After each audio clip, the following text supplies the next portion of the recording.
Boom. What's going on, Gary? You're over there rocking out, Rodney. Man, I'm telling you what, I just saw Tim Alt with the whole shot. Oh, really? Tim Alt? I did Tim not. Alt, first one come in. He's right on the phone there. Jim Lauer. Jim Lauer, what's going on, buddy? Hey, Jim. Shannon Wise. Hey, Shannon.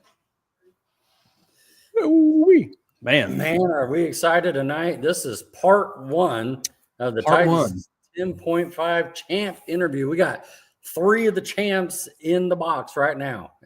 Yep. Is this the first time doing this kind of format like this? I was getting ready to say that, right? Is that exactly yeah. right? Yeah. I think so. And there'll be a 2 shot. Yeah. Well, it's like, I'll try it out. And it's a part 1 and a part 2. Part 2 is next week with Austin Martin, Alan Watts, Rodney Dowell, and Dale Gebhardt. Next week will be round out the rest of the Titans champions for 2025. How cool is that? And that is so cool. I'm super excited about the banquet as well. But Gary, we've talked about it offline. This is show 98. Then next week will be show 99. And I thought of something today. I want to talk about. I'll talk about offline for number 100. Okay. I know we've talked about something for 100, but I don't think it's going to quite work out. But, yeah. He's busy. Yeah. Here, whoever this is, RHY67 says, who's all in the box? We got Matt Sempetro, Devin, and Isla. Isla people. And my wife just says, your camera looks dirty. We talked about that earlier. I don't know. In the green room, we were trying to fix that. It looks a little grayish. Yeah. Yeah, I noticed that too, and it's weird. I'll have something I'll have to dig into this week. There's Troy Aves. He says, what's up, What's up, Troy? There's the Goose House. Your favorite TNS guy is watching. Our favorite. How does he know? Yeah, how does he know? Maybe Adam's a favorite. Maybe really. Adam and Stanley Ray. Stanley Ray. We could get a listing going here. Yeah. Man, I got to hang out with Troy all day yesterday at the car show. That was cool. Yep, I saw you guys. Yeah. The trophies were hit, Gary, once again. Hats off to you. I think we're running out of parts to build those with. A little bit. One of the winners asked Troy some of the parts. He asked Troy, hey, these some of your parts from your motor? And and he said, no. Yeah, he raised his hand. So nice. Yeah, but we'll have to round some up. Man, there was some testing going on today at Arc City, was there not? It's like the little who's who was there lighting up the boards. Yep, Chris Padgett and Scott Schuler came up from Oklahoma. Chris Padgett was there. Cliff was testing. Yeah. Man, we got some big dogs on. Tony Phillips, Russell. Oh, there's Tony Phillips. There's Russell from the Mexican restaurant. Yeah. Maybe he's on his way home. Him and Larry. My wife says I better get on Amazon and get a new one. Oh man. She's getting your credit card out. Should I race my dirt bike next year?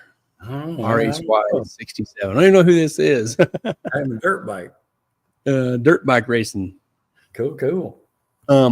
Yeah, I'm super excited about this little different format. So what we plan on doing is bringing in each champ one at a time, just talking about their year, each stop along the way. Maybe they started with one car, ended with another, ran out, see how they did, at each event, if they won an event or went deep into the rounds, and any kind of, catastrophic failure or, and just how it all played out, how their year. I mean, maybe one or two had some back surgeries along the way. You just maybe there's some borrowed cars in the mixes. You never know. Never know. Borrowed cars. You got to do what you got to do. Awesome. Well, you got some pre stuff? We kind of got in late, so I didn't know before we jumped into that. Just a tiny bit, couple little things. Let's shout out our partners here real quick. Let's give a shout out to Mid-America Dragway, Ultra Color Collision Repair, TNS Race Cars, Titans of 10.5, the fastest small tire series in the Midwest, Mobile Recon, Mobile Detailing, Sandlin, Iron and Metal, Auto Salvage, and Harry Street Carpet. Thank you to these awesome partners as we wind down 2025. Thank you for being great partners with us in this racing year of 2025. Nice. Yes. Nice job, Gary. Look at that. We got a shout out from Tina. You see that? Got some fans. Yep. Tina Davis says, "We love you, Isla." We know she can hear that. And oh, yeah. we can see her. Yeah. And one more thing real quick, since it's coming up. Oh, there's Doug Perry. Hey, Doug. What's up, Doug? Let me scoot over here. The Mid-America Dragway Banquet is coming up November 1st. RSVP to this. I don't think it's too late. It says by October 10th, and that was just the other day. They probably are not going to kick you out, you know. That's coming up November 1st, just a few weeks away. It's going to be a good time at the Stagecoach Event Center in Newkirk, Oklahoma. It's going to be a good time. Nice. So, yep, hit their Facebook page or the website, dig for the info, and make it happen. Do your RSVP. Did you send off your $20 yet, Rod? I'm sending it off right now. I'm PayPaling Mrs. Harper. Okay. I said that. I'm like, oh crap. Here's my 20. This is Gary's 20. Then here's my 20. They've already got my 20. They already got your 20. I sent Mrs. Harper that 20 like when we first posted this. Oh, that's awesome. Gary Harper's watching. As soon as you said that, it popped up on my phone. He's watching.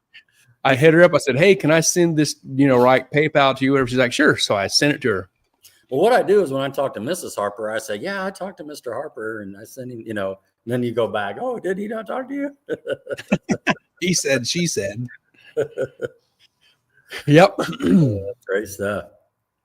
I got one little set of cool pictures from the car show, and then then we'll get into Isla. There's Mr. Testing today, Chris Padgett. Oh yes, personal best. I want to say right. 550. I think that slip said. Nice. Here's another shout out for Isla. Sydney Cummins, Team Isla. Love you, Bug. Yep. Getting ready to bring her in. This is good stuff, man. Love it. YouTube and Facebook. I know. We better get through this and get her in here. Real quick, yesterday, you guys had a car show at Cessna Textron, right? Yes. So it's our fundraiser, and we put this on, and Troy Aves kind of takes the lead on it. There's 2 or 3 that help out. Sandra also comes and does all the real work. And but I think it's our 3rd or 4th time. All the money goes to the Kansas Food Bank.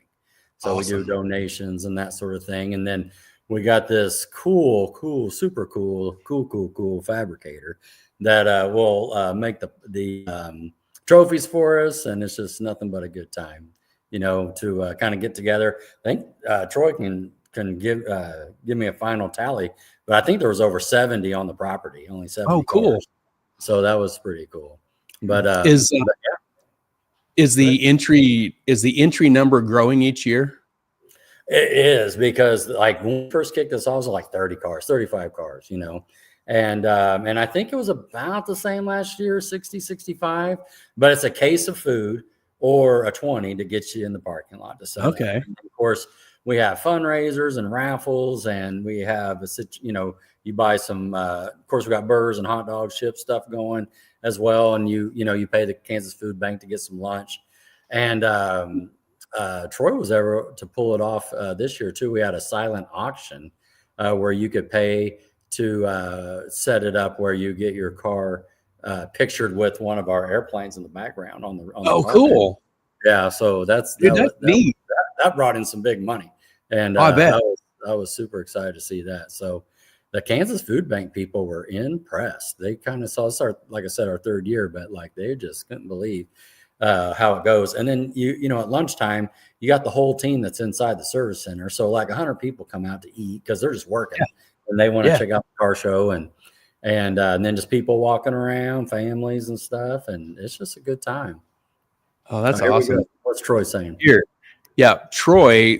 So I guess you call him the event organizer, so to speak. Yeah. Okay, so Troy Aves says just short of 80 cars, still waiting for total tally, but guesstimate over $4,000 raised for the food bank in the 4th year. Man, good job, guys. Holy cow. That's awesome. Glad to hear it. And like I said, Gary, you're a small part of it, so we couldn't do it without you. Everybody loves the trophies you make.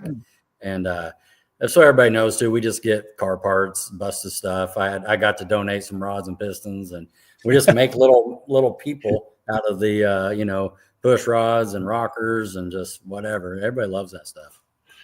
Man, that's awesome. Yeah. I went to work Saturday morning and then came home and grabbed my wife and my son, and we had a visitor from St. Francis, Kansas. That's way up in northwest Kansas. He is my wife's great nephew, I believe. We figured that out. It's her niece's son, so I think that navigates into a great nephew.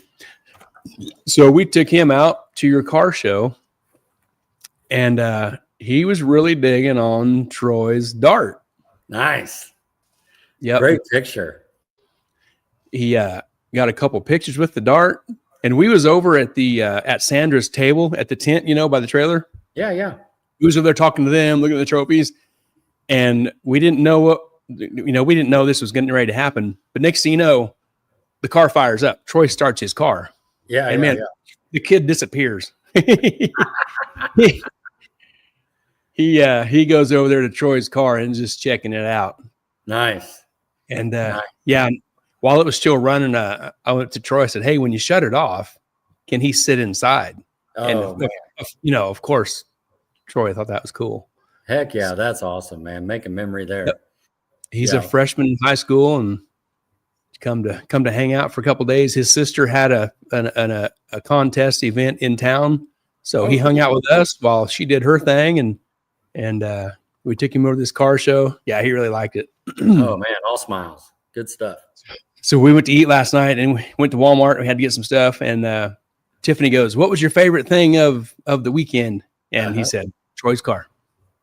Oh, there you go. There you go. No, that's good stuff. Yeah, Tracy Lynn came out, took photos, detailed photos. You probably saw them on Facebook today, where she was putting those out there, and look, just top notch. So it was, it's our 4th year, so we're starting to get it together. Sure. And so, but it's just a good time. Just a good time. That's all the pictures I got with him and Troy. Okay. Let me get in here and catch a couple comments here before we catch up, and then we'll get here it is. Tina Davis says it's pronounced Ayla. Yeah, Ayla. Thank you, Tina. She's laughing. Look at her. Yeah. Okay. Melissa Morrows is listening on the way home from the track. Hi, Melissa. Wendy Martin. Hey, guys, just finished our shootout. Cool. Nice. Neato. Hopefully it's a good turnout. No kidding. Man, lots of people here for Ayla. Andrew Lovett. Hey, Andrew. Larry Hunt. Troy. Larry Hunt. Troy says, I want to thank Tracy Lynn for taking some awesome pictures of the event, and Wygand Realtor for sponsoring the silent auction page. So who won the silent auction gets the pictures with the airplane? There was a couple. It was the 65 Cobra, Steve's Cobra he just got. Okay. And then there was also that 70s orange Stingray that you saw there as well. Those guys went back and forth, and I think together there was over like 1,200 raised right there. Oh wow, that's awesome, dude. So they'll bring their cars at a later date. We'll have to get it set up with the security and everything, get the plane parked correctly, and bring them in, and it was a good time. Barry Peter says if Troy Aves was cool, he'd have cruised the parking lot with him. Oh, there you go. Yeah. Yeah, his name's Maverick. Yeah. That would have been cool. Yeah, they were busy, and we had other things we had to go do, and so There's Brian Wise. Evening, fellas. Hey, Brian. Melissa says the Martin family and 301 know how to do it all. They are an amazing bunch. I bet they had a great turnout. Oh, I bet. Yeah. Were you ready to rock on with this, Rodney? Let's get the people's champ in here. let's do Ayla this. Peoples. Let's see. I'll move out of the way. I got to make sure I got enough boxes here to get her in there. And here we have Ayla Peoples. Hi, Ayla. Hi. How you doing? Good. What about you? Oh, we're doing well. We're doing well. Sorry, we mispronounced your name a couple times there. It's okay. I think Gary stepped away when we were talking about name pronunciation, and he missed that. But man, thanks for coming on. You got a lot of fans here, YouTube and Facebook. That's awesome. Yeah. And I remember seeing this dragster at the events we went to. This is so excited you were able to join us tonight. Pretty cool. Pretty cool. Just start with some basic questions. Like, how long have you been racing? 4 years. 4 years. Okay. So do you start when you're 6 or 7 years old? Kind of take me through the junior game. I started when I was 8. Okay. Nice. And so you'll be racing for 4 years. Do you follow the Titans? This is my first year following it. We went to my home track, Centerville, and so we just saw that there was a junior race, and I'll race any race I can race. Okay. And so we did that, and I won that race, and I love the Pro Tree, so we decided to follow it. Well, very cool. So are you around the Centerville area? Are you from Arkansas? Yes. Okay, man, that is awesome. So Centerville's your home track. Did you also race that as like in the points or whatever that is? Yes. How'd you do there? Well, right now we're in the second part of our season. They do 2 halves, and I'm tied for first in the second half. And then I qualify for the World Finals. IHRA. Okay, great. Well, man, you're just a killer over here. This is awesome. We got a celebrity. Gary, I want you to mark this down. Man. About 10 or 15 years when she comes in next Eric Anders or something, like we're going to bring it back to this little YouTube right here. This is awesome. Right? Yes. So I got a ton of questions. Where is this World Finals going to be? It's at Alabama International. Okay. Very, very cool. So is this an age thing? You know what I mean? Is there divisions? They don't separate it into ages. They just run it like they do how fast your car is. Okay. So I'll be in the advanced class. I wouldn't doubt it. Golly. Makes sense. So is this your first time racing? Like, is this your first car? No, I've had 3 cars. Oh, wow. Pro, Gary. She's a pro. She wins so much, just wear them out. Wear them out. I got like too tall. Oh, okay. That makes sense. Yeah, that does make sense. Yeah. I bet she just throws taters at those boys coming up. She just throws the taters. That's right. Yeah. Oh, very cool. Did you have some, Gary? I kind of cut you off earlier. No, actually, you just got there. I was going to ask her if it's this for 4 years, if this is the same car, but we got that. No. Nice. So we're just going to talk about your year at Titans. Is that okay? Okay. All right. So let's talk about, so your home track, right? April 11th and 12th, you rolled, didn't have far to drive, I'm assuming, since you're just, that's from your area. So let's just talk about that. You kind of had home field advantage. I just kind of realized that with those other racers, right?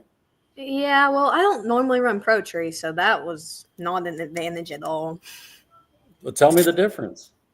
Well, it's just like I'm not used to seeing all the lights at once, and I'm used to seeing them come down at a certain time.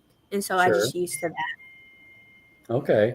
So when you see all the lights at once, do you just hit the gas? Do you have a button you let go of? How do you do that? I hit the gas.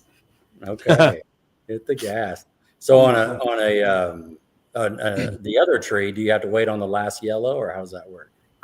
So as soon as I see the 3rd yellow, I go. Yeah. Nice.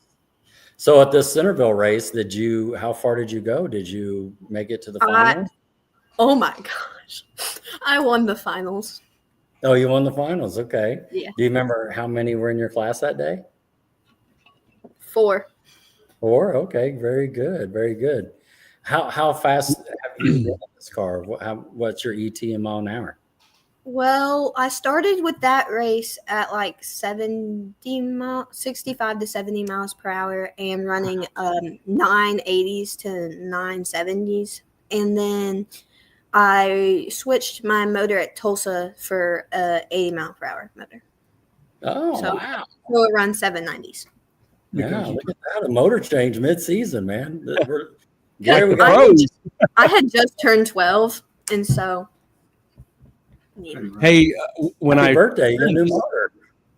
Thank you. when I put this picture up, you had a reaction. This is a few years old. You look really young. Is this like early on? That was this season. Was it really? Oh. Okay, it isn't. Okay, The helmet was just. And those are my nephews. So okay, and this is Centerville, isn't it? Looks like it looks like it. Yeah, it is. You're just showing your race face. That's good to go, man. You're locked in. This is good stuff. and the security around her. Look at that. Oh, I know, man. She got. Them guys are serious too.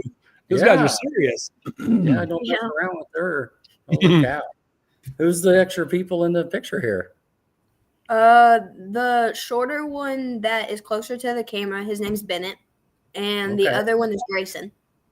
All right, got your little crew. This is awesome. And actually, Grayson just started racing. All right, is that a family member? I'm assuming. Yeah, he's my nephew. Okay, seems like you got to keep it in the family. This is good stuff. This is really good stuff. Here's a message from Melissa Morrow. She says, Ayla, it has been truly amazing watching you all year. I hope you continue to follow this series next year and beyond. Man, no kidding. I will be. There it is. She's locked in. People's champ. Now, you plan on going to the banquet and getting your award? Yes, I do.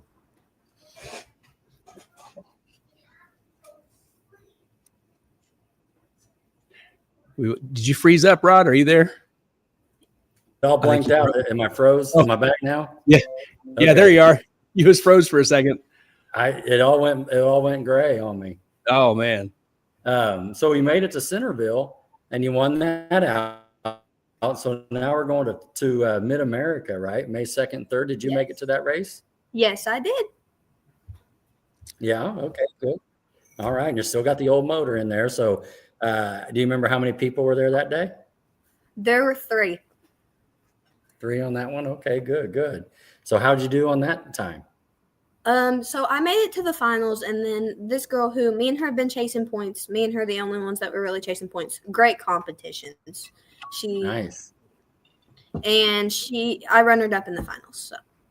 Okay. Well, and who was that? Who would give us her name? Who is the other? Katie Spaniak. Katie Spaniak. Okay. Awesome. Yeah. Awesome. So in between the first race and the second race, did you have to work on the car at all? Did you get new tires or change oil or anything? No, nothing. Nothing. Just set it and forget it, huh? Yep. Just knock them out. Final rounds. All right. So anything crazy happened during the Tulsa race? It was actually a pretty nice night, if I remember right. Well, Mid-America, nothing really happened. It was just fun. Yeah. Long drive. Oh, it's a long drive. Yeah. Yeah. How far is it for you guys? 5.5 hours. Ooh, that is a long drive. Yeah. Gary, how far was it when we went to Centerville? We probably made it a 6-hour drive by the time we goofed off a little bit, but it was a decent drive. It was all right. I'm glad the first one was the longest like that and just got out of the way. It was a 45-minute drive for us from our house. So. Man, that's like that's us to Arc City from our house. Exactly. It's totally opposite, right? Well, that's your house, Rod. You're 45 minutes. I'm right at an hour. Yeah. No, that's awesome. That's awesome. Do you work on the car? Do you get your hands in there and wrench on stuff, or you just the pilot? You steer it and smash the gas. I do a little bit of the working. Okay, good. I clean the tires, and then my dad does the rest. Okay, cool. She just drives the size autocross. And my mom, she helps too. Oh yeah. Now, do you have those little tire covers when you're rolling around in the staging lanes and that sort of thing? Yes. Funny thing is, we lose the tire covers going down to the staging lanes a lot because they're so small on my tires. Okay. That's funny. Do these things run on alcohol, don't they? Methanol? Yes. Okay. So like in between like the races or anything, as your mom or dad or whatever changing pulleys or belts to try to get it to go a little faster or anything like that? No. No. Okay. We just clean the belt. Well, yeah, clean the belt and clean the clutch and the tires. Okay. No, that's good stuff, man. I'm so glad that you're learning and working on the car as well, not just driving it. That's awesome. What's Russell saying there? Yeah, Russell says they were pitted beside us at Rogersville. It was really cool seeing her dad celebrate with the big points championship win. Very good people. Glad they was able to follow this series. We had a good time visiting with them all weekend. That's awesome, Russell. Heck yeah. It was fun visiting with y'all. All right. Y'all. I like it. So good. So anything else to talk about at Mid-America before we roll to Mocan? Not really. Not really. Did you make it to Mocan was rained out. Right. Yeah, that's right. But we weren't going to make it. We weren't going to make it because my cousin had a wedding. Oh, so you lucked out there. You didn't even have to go. It rained out. Yeah. Because we were all there. And what we ended up doing is just seeing how many RVs got stuck. That was the that was the race. And Devin Brown and Russell Foreman and the Phillips, everybody knows what I'm talking about there too. Ray Parsons. I mean, we had dollar bills betting just who's going to get stuck. So you missed that whole entertainment, didn't you? Man, we were just sitting there watching. I had a fun time at the wedding, so. Oh, there you go. Okay, it sounds like a good trade-off there. So you missed the Mocan race. Yeah, I was very worried because I was like, if I don't make it, I might go down in points, and yeah. Yeah. And then when we found out. Did you tell Al to cancel that race? Is that what I'm hearing? Since you wasn't there, I was just paid him to. I paid him. You paid him? I've been down it. Behind the scenes, dun dun dun. Well, not this picture. Not this picture. Not this picture. What? Oh, this it's a great picture. Yeah. What's going on? Yeah, this is still Centerville, I think, isn't it? Yes. Yeah. Yeah. So let's back up to that. Like, what did it feel like going through and seeing your win line, taking the win at Centerville and getting this picture? Oh, I had never won. I don't chase series most of the time. I just do the IHRA series. And so it felt really good. I was crying. Yeah, that's awesome. That's awesome. That's a great picture of you. Where did you put your little check at? We're kind of working on that. Yeah, I understand. I'm working on my own. I got a wall I'm trying to make, so I get it. Yeah. Good. So we went to a wedding. We didn't make Mocan. Oh, this is a great picture right here. Is this Centerville too? Is this the whole family? I think it is. Well, one of them is my friend. Okay. So who's on the picture? Give them some shout outs here. So Bennett, my nephew, Grayson, my nephew, my mom, my dad, and my friend Kate.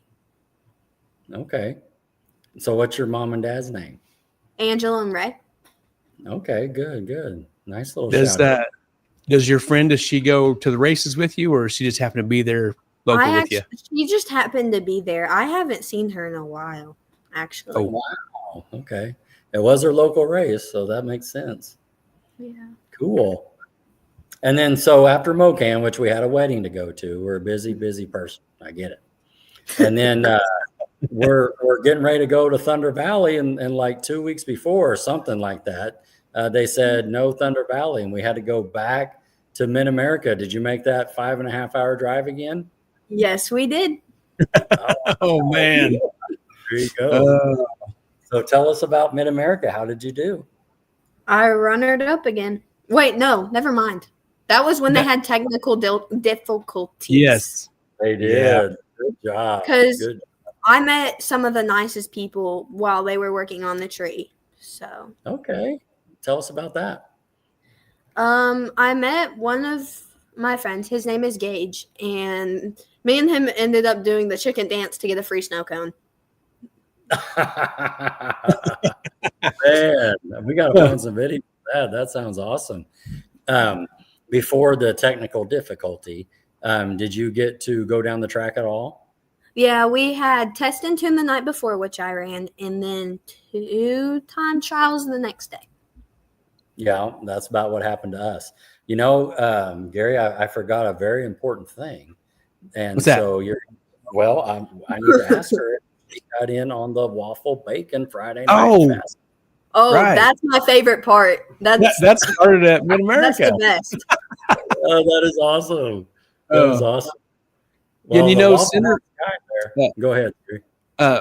Centerville race / Russellville, where our motel and Waffle House was at, is pretty key piece of that, because that's kind of where it started. We took the bucket and the chips, and we had food at the counter, and that's where that whole deal started. Yeah. And they started the waffle pit party because they didn't have a Waffle House near Mad. So that's right. Yep, we started all that. As you're talking too, she received a little extra money. Is that fair from the winnings, right? Yeah. Yeah, and that was a really good addition. That race was too. Yeah. Waffle House hat too. That's what I was trying to get mine, but my green screen saying no. I know. Yeah. Isn't that where we got those? Is it Russellville? We did. We got my waffle. That's exactly right. That lady gave them to us because you were wearing your hat, your shirt. I showed up sitting at the counter wearing my Waffle House shirt. That's awesome. Well, and good news, Ayla. It sounds like we're doing this again, so the junior pot can continue to grow. So really? Yeah. I didn't know that. Well, doing this again next year with the waffles. Yeah. And the pancake Friday night pit party. So that's awesome stuff. Yep. And Travis Kurtz, I want to thank him because he donated a bunch of the bacon. Oh yeah, he sure did. Yeah, there was. We did a grand total last event. What'd you say, Gary's 150 pounds plus? 100, I think 150 plus ish, 165 or so. Yeah. Yeah, and then there was. I don't want to talk out of turn, but I think it was over $3,000 raised too for all that. So that's good stuff. So go ahead. If we can catch all 6 races in a season, that'll just grow. Oh, so, missing 2 races. Yeah, I'm actually bringing some friends next year to race with us. Well, there you go. There you go. Look at you campaigning already. Don't let them have any of that money, I won't. Don't worry. Right on. So then in September, we had to go to Tulsa, right? Went down to Tulsa Raceway Park. How far of a drive is that for you? What'd you say? How far is that? Is that from your house to Tulsa? How long? Like 4 hours? 3 hours. 3 hours? Okay. Not too bad. That's about it for us too. Yeah, that's a good stretch. Yep. Is this your first time to Tulsa? Have you raced there before? Yeah. It was my first time at most of these tracks, besides Centerville, actually. Okay. No, that's fair. No, I really like Tulsa because it's the way it's laid out and how you kind of go up the hill and you can turn the car around and kind of coast down and everything. That's good stuff.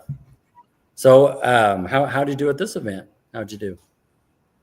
I runnered up. Okay.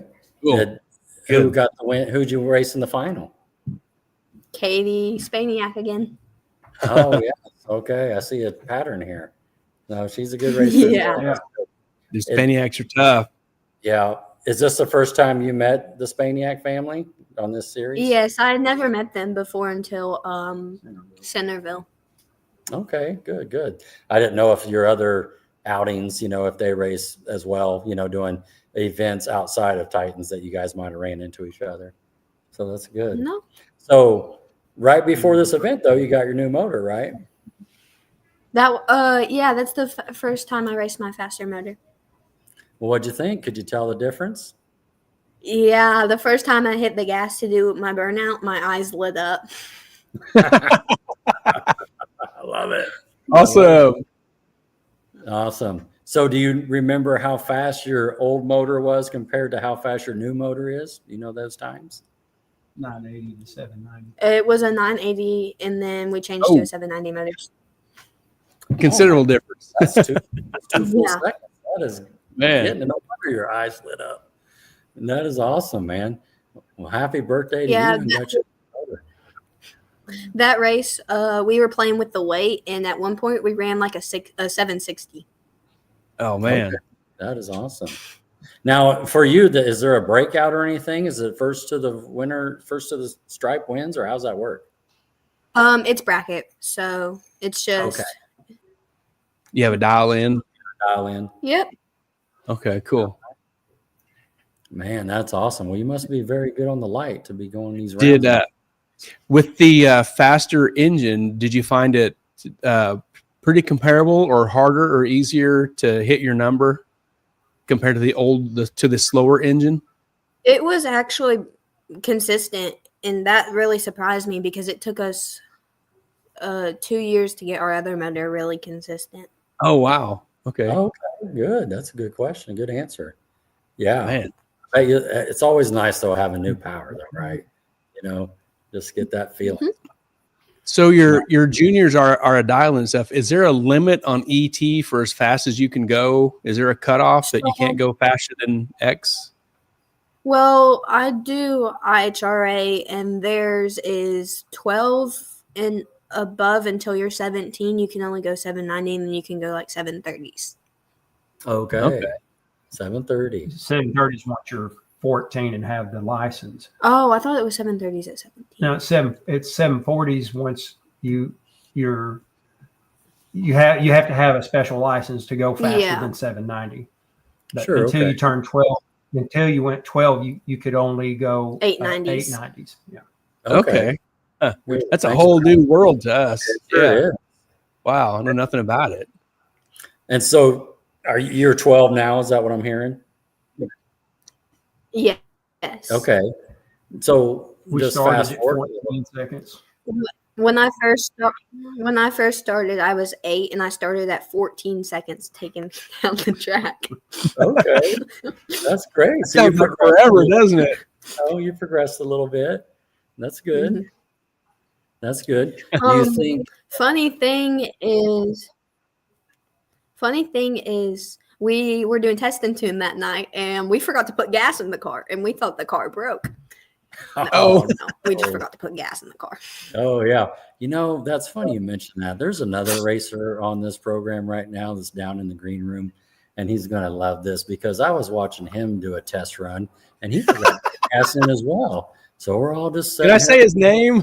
Well, I mean, go ahead, Gary. I mean, if you want to say it, that's fine with me. He's over here laughing at us right now. I mean, But yeah, were you embarrassed when you forgot to put gas in, Ayla? Were you embarrassed? Oh, no. oh, she froze up. Rose up a little bit. Come back. She'll come back. Yeah. I was. It was mostly a crew chief failure. Oh, there Hey. you go. Bring it on. Hey, this is an important question. Without gas, did you make it to the starting line at least? Did you make it to the track to get on the track surface? We did our burnouts, and then I was staging.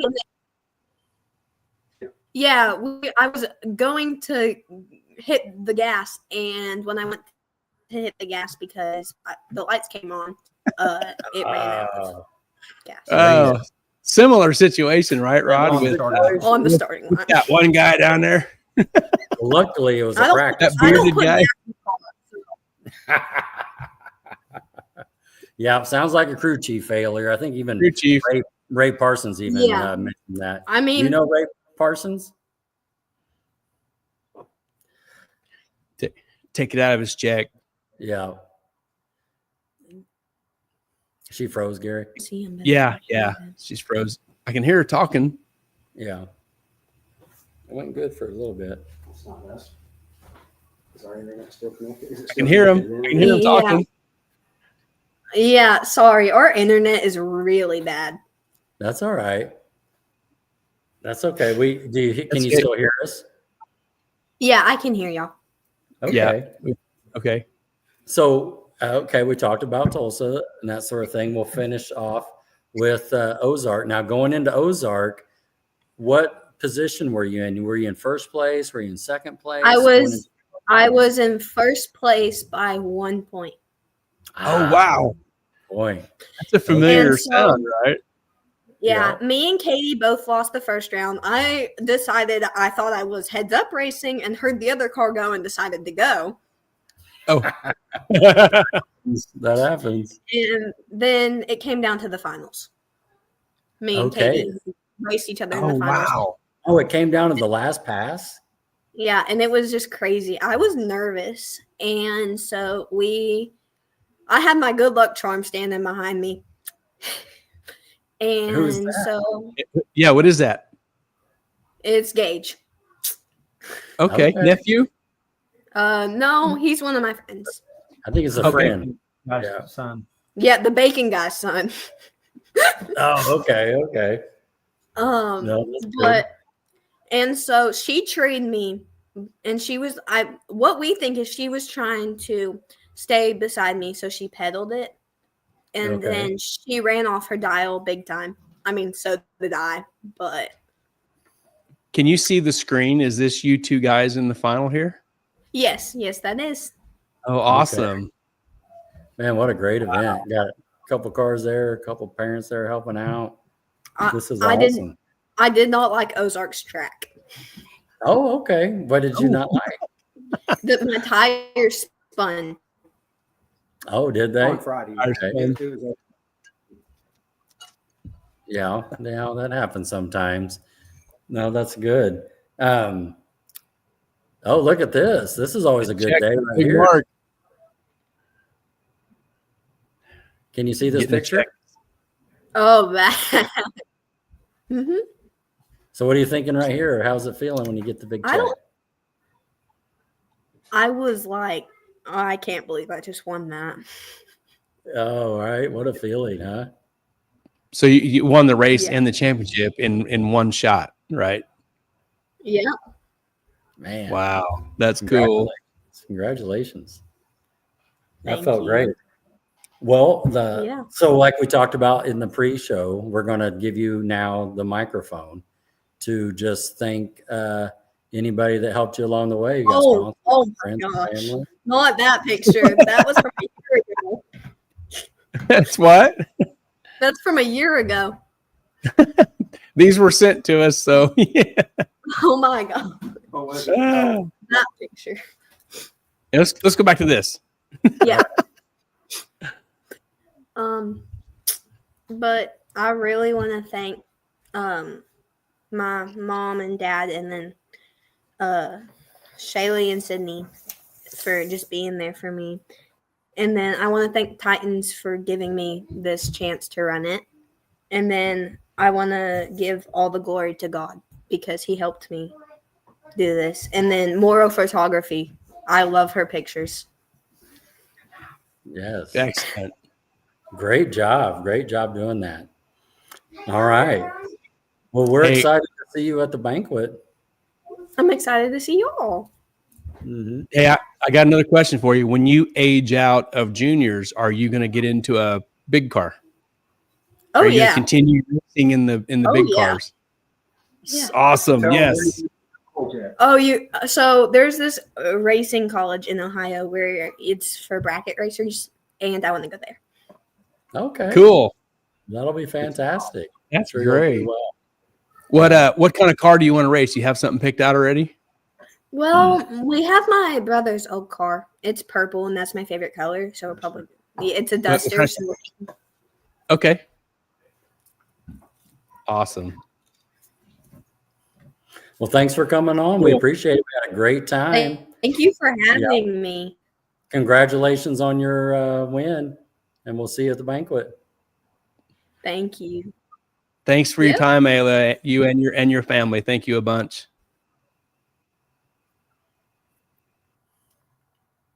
All right. Awesome. Great That was job. great. Hey, She was came our down to the last race. and she was our first junior dragster, right? That's on it. the I show. think so. Yep. Yeah. That's awesome. Awesome. Heck yeah. All right. So next in the box, we got Matt, right? Matt, yes. Let's drag Matt across the board here. Hey, Matt. Guys. How's it How's going, it going? sir? Thanks for hanging out. Hanging out. So just so we get this right, it's Matt Sampietro. That's right. All right. I want to make sure we say the names right. Yeah. Very good. Yeah. So, is there a chance that we can find you a new nickname while we're doing this tonight? Yeah, we need a new one bad. How did you earn that nickname? I don't know. We got to talk with Larry about that. We got to get rid of that one. That one's got to go. That one's got to go. Yeah, the terrorist, right? Is that what I heard? That's bad. Get it out of here. That's bad, yeah. We'll have to think of something new at the banquet. That'll be great. Yeah. So, Matt, take us through us a little bit. What class you were running and what car you got? For the Titans stuff, I've been running Pro Tree No Box. I have a 1974 Dodge Dart. It's actually my grandpa's car, and he's been racing that car since probably right around the time that I was born, which would have been in 2000. Man, I grew up with him doing that pretty much every single weekend as a kid, and just the bug got me also, and I started driving when I was 16. And for the Titan stuff, like I said, I've been running Pro Tree No Box, but I do a lot of regular full tree bracket racing also with that same car. So your grandpa, did he get out of the car and you went right in, or was there a gap from him? No, well. Did you kick him out of the car?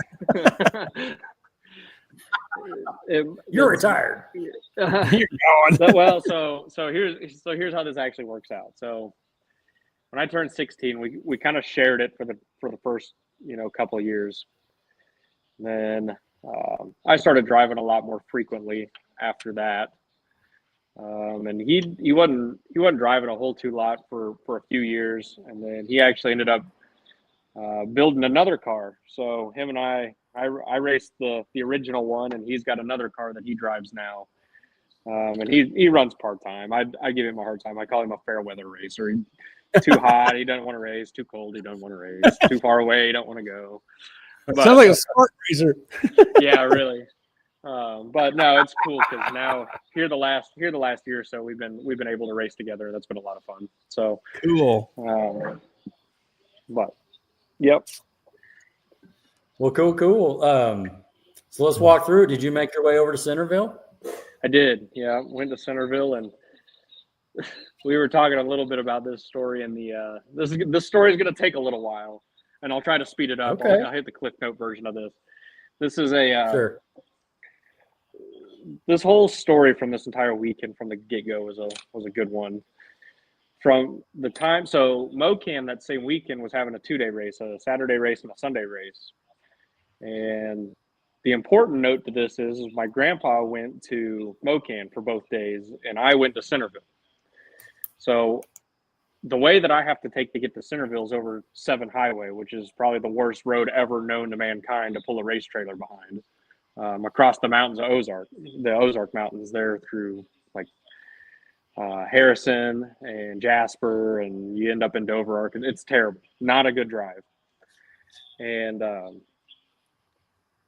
so anyways, I pull it on with my pickup truck and just an open trailer. No big deal.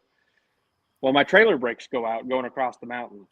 And that was a fun experience. My brakes were screaming for mercy by the time I got into town. Get to the track Friday night. I didn't run any Friday night, and just hung out, stayed the night, and slept in Ray Parsons' trailer on a little couch bed that he had. And then Saturday rolls around, and it was decent. It wasn't going bad, and I'm just hard on myself naturally, and my lights weren't where I wanted them to be at. I was a little irritated with it, but still going. And I get back to the trailer, and Russell Foreman is sitting at my trailer. I was like, that's odd. Russell doesn't normally come down here for anything. And Russell had a rough weekend going already also. I think his car was not finished yet.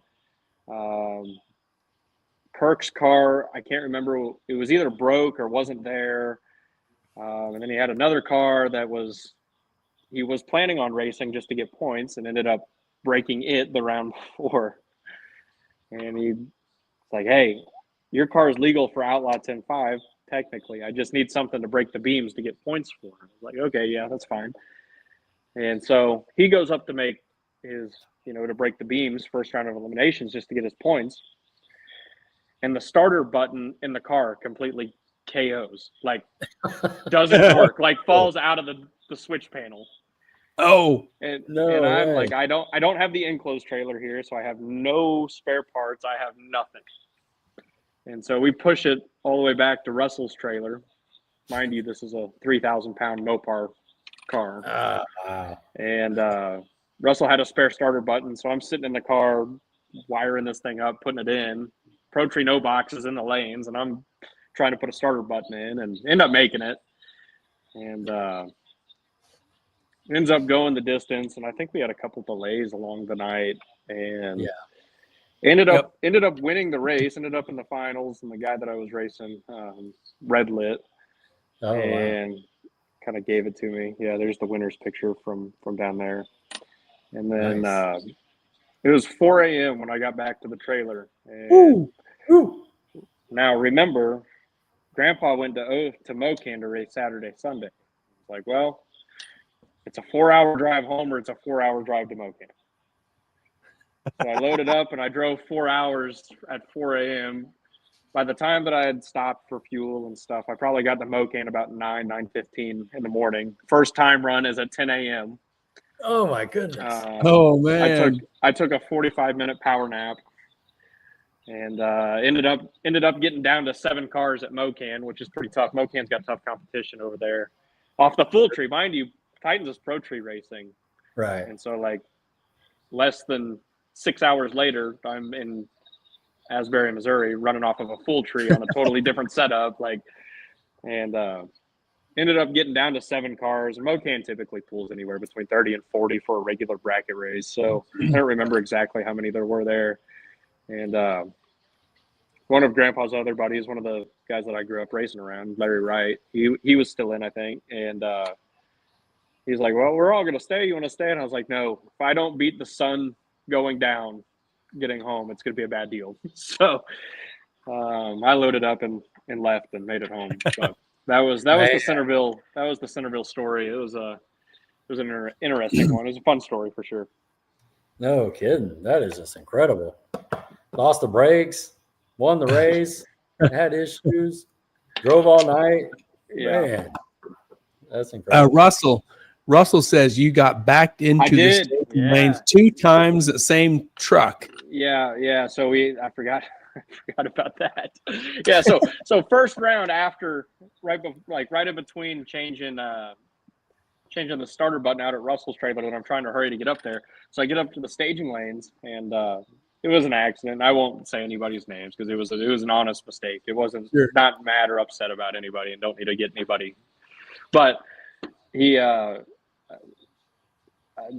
put it in reverse to come backwards in the staging lanes, and then I'm like yelling and screaming, stop. So he stops, pulls forward, and then puts it back in reverse and comes back again. And by that point, I had squeezed myself in between the truck and my car, and I was trying to push him off of it. And that was an interesting moment also. But all was good. It didn't break nothing too bad. I was able to fix everything there at the track. And all was good. No hard feelings with anybody, but just it was a interesting weekend. No kidding. Larry Hunt says Matt's my hero. Larry's a good dude. I've known Maybe Larry that's since his I was a new little nickname. Hero. Yeah, Hero. Matt Hero. That's a lot better than Terry. That's way better. No way there. Matt Hero San Pedro. Kind of rhymes. I think we could get that to stick. If you need a new nickname, come here. We'll find you a nickname. We'll get you one. But I've known Larry since I was a little kid. Like I said, growing up with Grandpa racing, Larry and his dad were always out there, doing it too. So him and I've been bad about it here lately. I used to go to the dirt track all the time with him, and here lately I've been terrible about going. But we used to go to the dirt track together all the time too. So Al gives him a hard time about loving the dirt track. Apparently,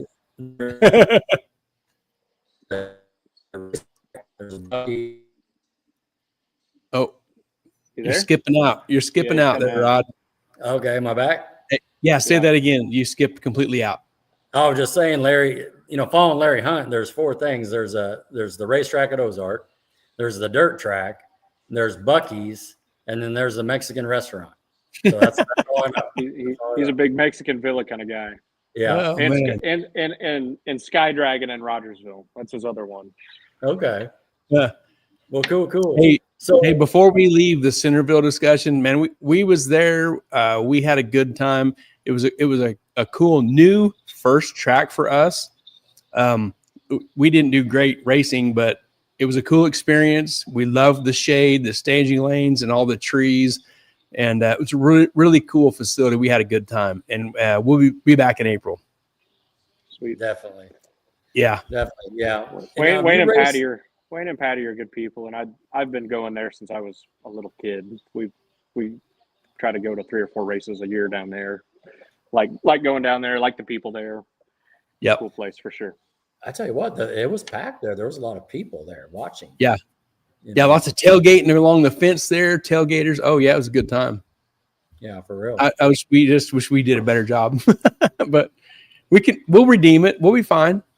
Oh yeah, we'll get it figured out. We got good data now for next year. We can only go up from there, right? Round, and that round got us the championship. That's right. Now, Matt, have you raced the Titans series before, or is this your first year? Yeah, I've ran. This is my 3rd year of fully committing to going to Titans, and I've ran a handful of races every year since they've done it. I'm pretty certain I've finished 2nd every single year that they've done this, and if there might be one season that I finished 3rd in points. And, I've only committed fully to it for three times. This is my 3rd season trying to. Sure. But a couple of those you run 2nd or 3rd overall in points when you only run 2, 3, 4 races. That's not that's pretty good. But there's a lot of tough people that run Pro Tree no box, and it's one of those classes too. Like you have 4 or 5 guys, 6 guys that are going to run with the series, but you go to every single track and you're going to run the cream of the crop for the regular bracket stuff. Yeah. It's every single time you go, you got to deal with the same 6 guys that you do every week, but then throw in 15, 20 more of guys that are used to running that track and know all the, the odds and ends about it too. Yeah. So, no, that's a good point. Fred Kaufman is the first one that comes to my mind when you talk about here. Fred Kaufman, I love Fred. He's a good dude. Who knows? Yeah, Fred. I know Fred. Yeah. There you go. Both times we were at MAD. I was telling him, "Stay away from me. I do not want your problems." I've known Fred for a while. Fred's a good dude. He's a tough bracket racer. He's a great dude racer for sure. That's awesome. We've seen him jump in the oddest cars and win a race. Like 3 or 4 different types of cars, and he'll win. Fred's big thing that, aside from just being a great racer in general, he always gets people to look the other way because they see his car and they're like, that thing is not going to do anything. It runs 7, 40s, 50s, 60s. It's slow, not the prettiest one on the property. And those are the guys you got to watch out for. I've learned. Yep. Those are the guys that are going to go up there, be 00 and run their number. Yeah. That's awesome. So. Hey, real quick, before we leave Centerville, Ray Parsons says a 275 went 996, 60 foot there last night. Oh, whoa. Man, that's great. I think he had a small tire race there this weekend. Killer. Man. Killer. And I think this is for Rodney talking about Centerville next year. Goose says take the blue car per Goose. Oh, that's funny. That's funny. Oh, Goose. All right, so moving on then. Now we went to MAD. So the pool for you to Centerville, did you say it was 3 hours there coming from? It's about 4 hours from where I live at. Okay. And then rolling to MAD on May 2nd and 3rd. How far a pool is that? That's about a 5.5 hour pool for me. Oh, man. Yeah, and that drive sucks. I'm not gonna lie. That one is not fun. You get out into Kansas there from I forget the name of the highway that is, but it's all flat and it's like nothing. 2-lane, yeah. No, it's good. So is that where you met up with old Fred? How did you do at the that event? That one, the first May one, so that was my first trip there. I'd never been there before. That picture. I had never been there before, so I wasn't super familiar with anything there. I didn't really know a whole lot of there's a handful of people that I knew that were there. I don't think Fred wasn't at the first one. Okay, you got Toby Chaffane was there, and I knew if you wanted to win that, you were gonna have to go through him. He's as tough as it gets. Toby, yeah, sure. One of the Wheeler boys, one of the other. Yep. I knew him, and I didn't know a whole lot of other people there other than the normal people that go through, which in my opinion is not a bad thing. Like, right. I don't know their tricks, they don't know mine. You don't have a chance to get into your own head. No, exactly. So that one went good. Probably the most exciting round of that, I think, was I ran Toby at 5 or 6 cars left, and he was running his Malibu, which he was running 580 index and Pro Tree no box, and he's running 580 index, mind you, and I was dialed a 720 something, I don't remember, slow, and he's got one of the electric dial boards, and he dial matched me to run heads up. I knew right then. He knew the trick. There's a trick to that, and that's a conversation for another time. I can't share that. But he figured out the trick, and I was like, if there's anybody on this property that can shave off over a second worth of time and spot drop it to be good, this is the guy that can do it. Right on. So I had to. I knew I couldn't. I knew I had to be the first one to leave the starting line, because that would take his window and pretty much move it slim to none. Okay. And I just took him to the stripe, and it was going to be a game of chicken. Who was going to drop first? If I went first, I was going to make his window, and if he went, then I was just going to push him out, and that's what happened. So, had to bye to the final, and I think I ran Blake Mills.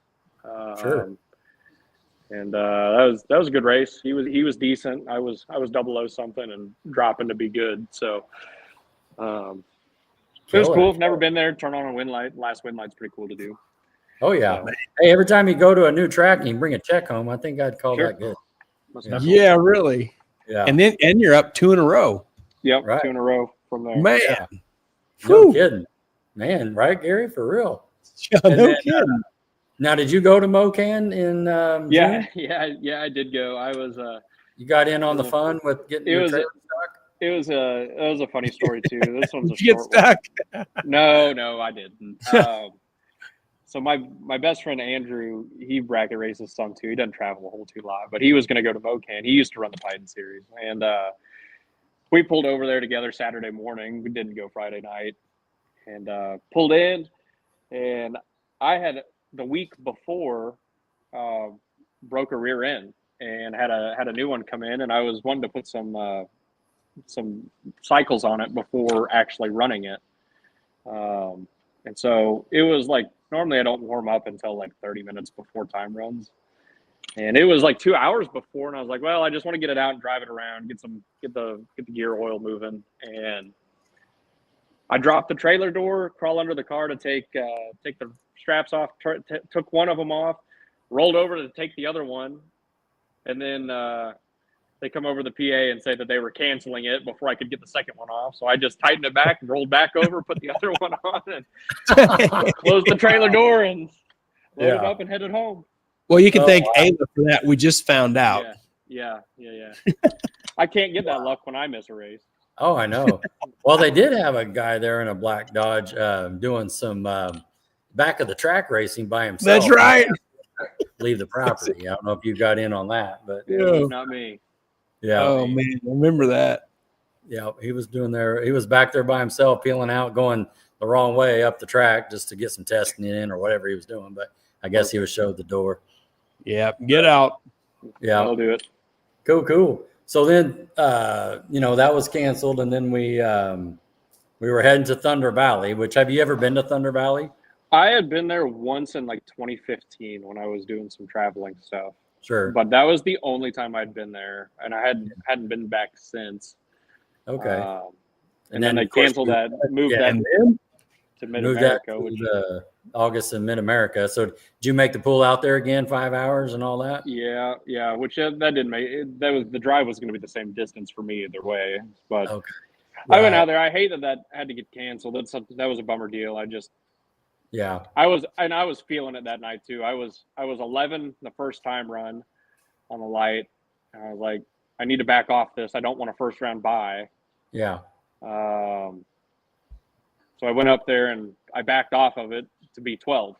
So I was hitting it pretty good, but wow. I was looking forward to getting to run that one out. Yeah. And that was a bummer deal. But it was a bummer deal. And my understanding is you saw Fred on the property, so you messed up the wiring in the tree or something. No. Yeah, Fred was there at that one. We had a good time. I don't get to see him hold too often. Maybe Fred did it. Maybe that's it, maybe. Gary. There you go. Goes, oh man, he's got a little switch in the star, you know. That's awesome. Well, cool. So now we're heading to Tulsa. You been to Tulsa before? Oh yeah, several times, lots of times. I've been to Tulsa, but I actually skipped Tulsa. I didn't. Okay. I was really heavily debating it because of how many. I really needed Mocan or Mid America's makeup to go through, because I only had 2 races, and that meant there was only 2 left. So somebody could easily just match what I just did the first 2. Right. But I made the decision I was going to go to Big Jake's race in Texas with some guys that I raced with, and go down there and skipped out on Tulsa. Didn't go to that one this year. Okay. And Alan won that one. Yeah, we talked about it. We was bringing up points and showing points. Larry and Al talked about that you're going to skip that race, and you had a large points lead, and you was going to go to Big Jake's deal, and it didn't affect you. No, I got lucky there that nobody that had been in points didn't light that one on fire. I was pulling for the locals on that one. There you go. And then Alan ends up winning it, which that'll lead into a fun story here with this last one with Ozark too. But Alan had won that one, and Alan's a great dude. I love talking to him. We messaged probably about weekly or so. Super good guy. Yeah. He starts messaging me that he just wants to beat me now. And, right. He had been telling me that for a couple of weeks, and he was only coming to run Pro Tree No Box at Ozark just to race me. And, I love it. Because we raced each other in the final. Yeah, he was running Pro Tree No Box and the 650, right? And 650, Alan? Both of them. Yeah. Yeah. Okay. Which, man, I tell people all the time, like, running 2 classes is the most helpful thing you can do. Even though they're 2 different classes and they're running a different tree, the more laps you can get, the more seat time you can get, regardless of if it's different, is only going to help you. Right. There's something to be said about running multiple classes, even if you're outgunned in one, or it's just more laps down the track. Yep. Right. So did you and Alan race in the final? Yeah. So Alan and I get each other in the final, and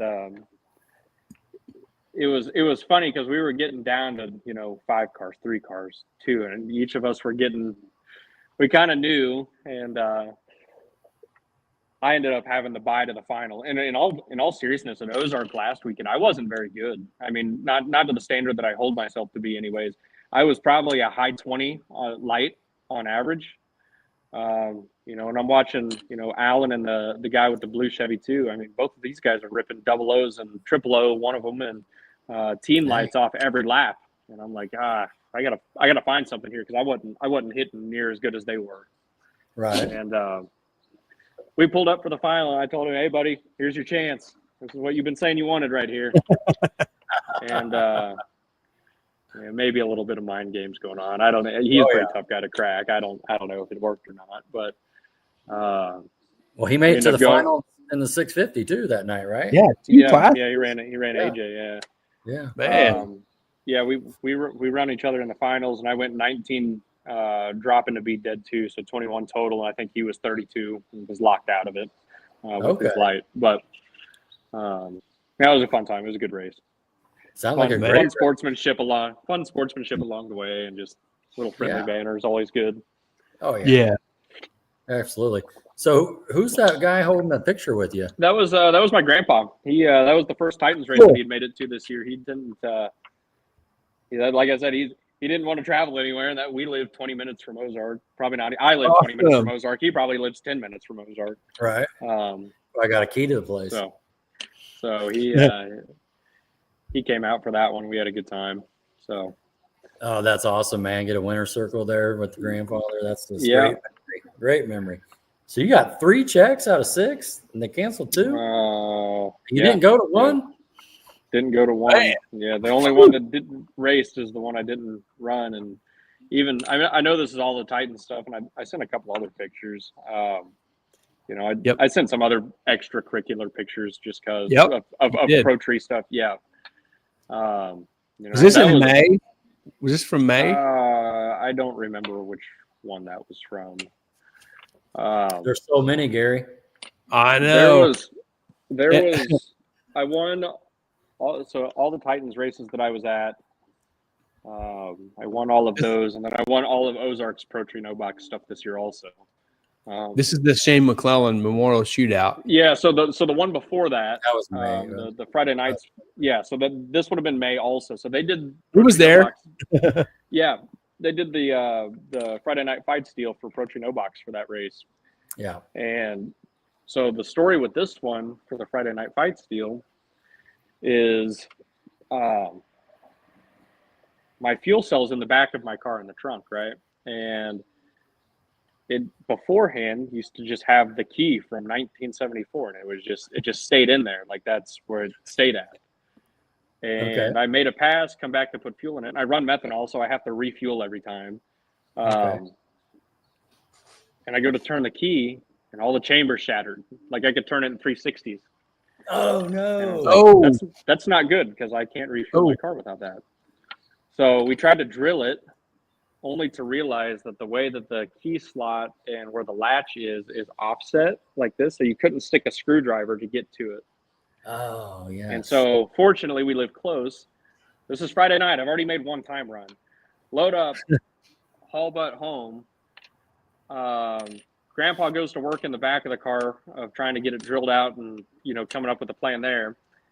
I crawl in the back of the car and I'm drilling out all the pop rivets of holding the tin work to the back of the car, because that's the only way we're going to get it open is to crawl through the back of the car and manually open the latch. And so we get it open, and we come up with this piece of all thread and get it in there and just jimmy rigged it, get back there. Well, in order to qualify for this deal, for the bracket deal, they were only taking the best 2 reaction times from the last time run.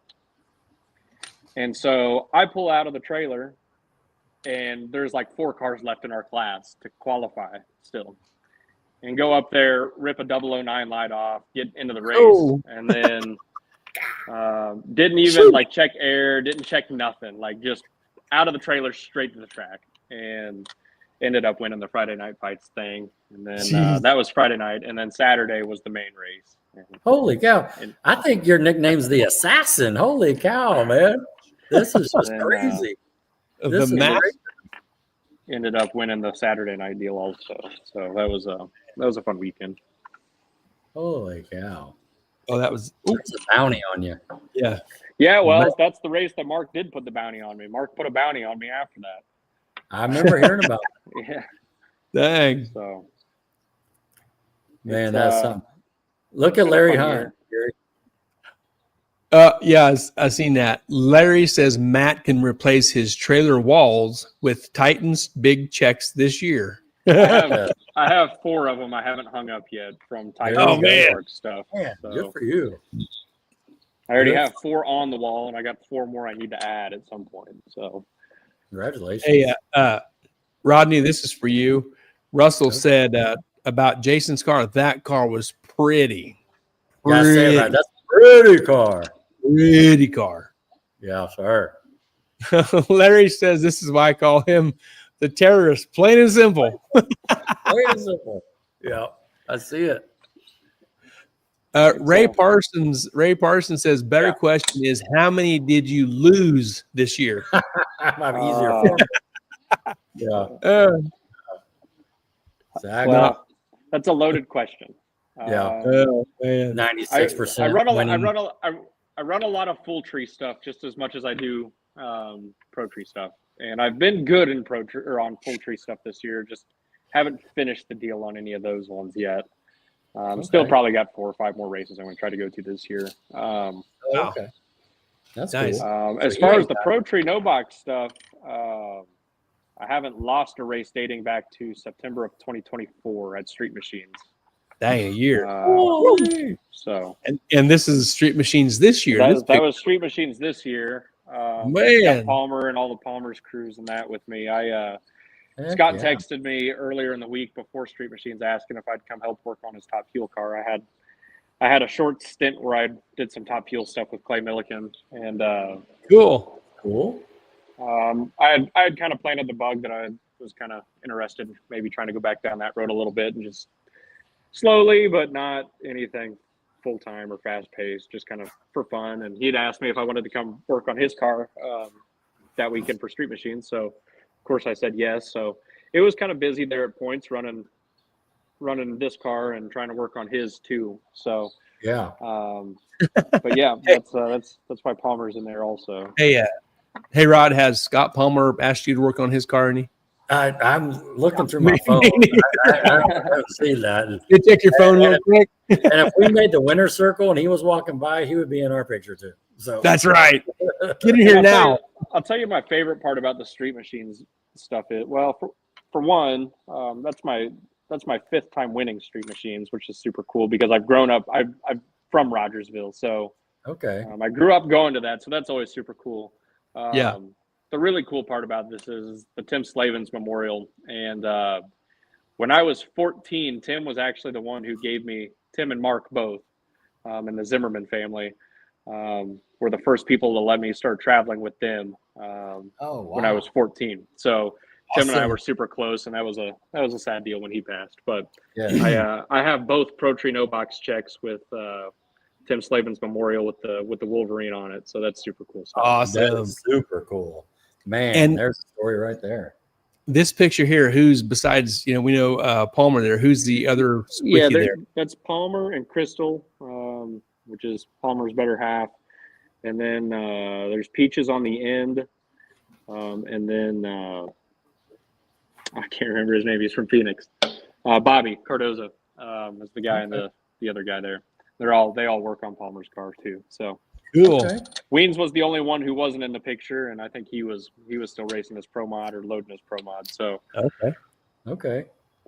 So do you run the Ozark points as well? I did by accident this year, which is funny because I actually hate points racing.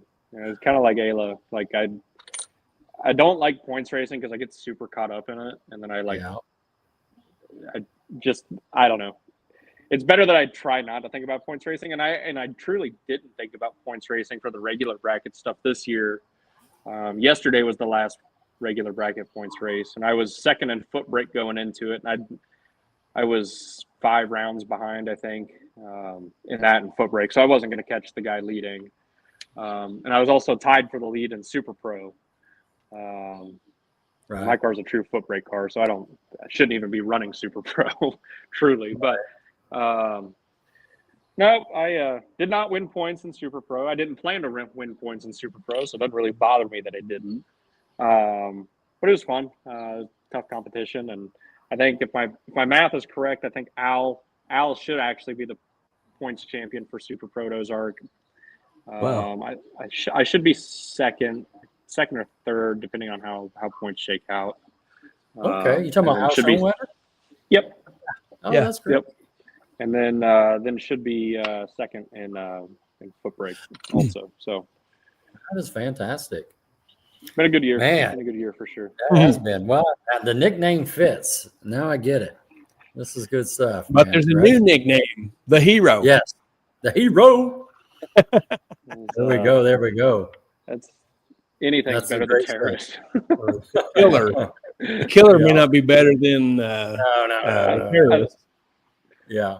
So are you going to the banquet? Yeah, that's the plan. Yeah. Sweet. I probably won't stay the night. I'll probably just go hang out for a little bit, come home. But yeah, no, I plan to be there for sure. Cool. No, We have to stay the night. We have to. Yeah. You got a little bit of that. Was like me when I went to Mid America when it canceled the second time. I didn't have much of a choice at midnight. So Yep. Right. Unfortunately. Good. Well, it's part of the show where we, give the microphone back to you to thank everything, Sure. Got here so far, sponsors, friends, family.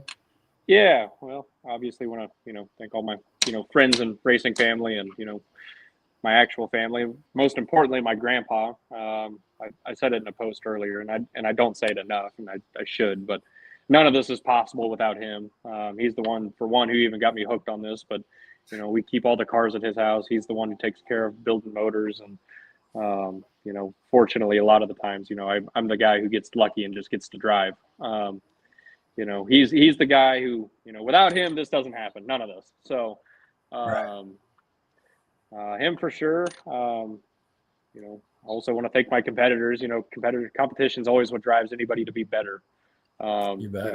I've said that before in Hall of Fame stuff that I've done. You got to have, without good competition, there's no drive to get any better. So congrats to all the other champions. Look forward to seeing where paths cross in the next year or so. No, Cool. Sounds good.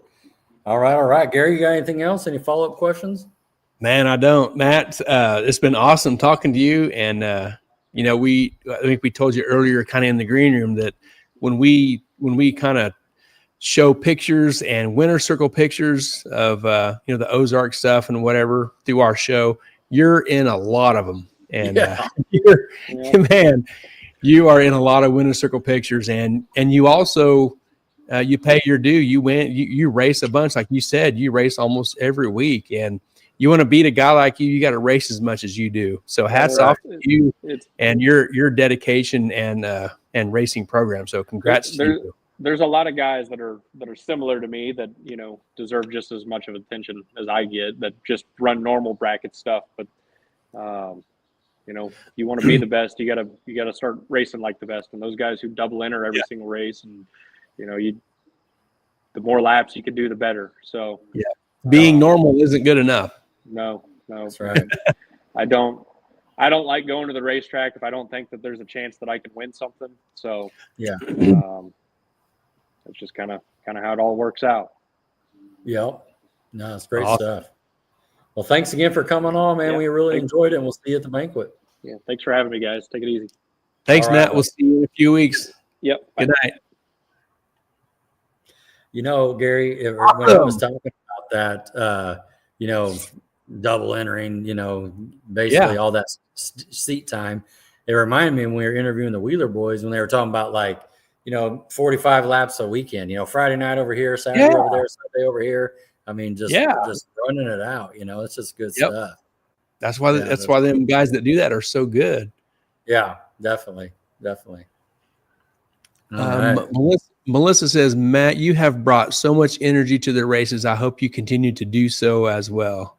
Nice. Good comment. Yep. Nice. He sees that, hears that. Yeah. Thumbs up.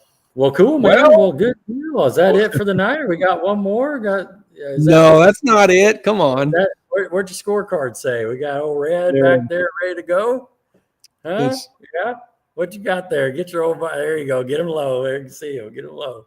Let's see here. We got. He's just laughing at you. Come on now. Oh, we got the outlaw Titans of 10-5 champ, right? Woo! The bearded machine. The bearded machine. Uh-oh, is that a new one? Oh, that's awesome. Devin Brown. What's up, Devin? How are you fellas? Oh, you guys definitely know how to make a person feel welcomed. Oh man! Well, this is not your first rodeo. This is not your first rodeo with us.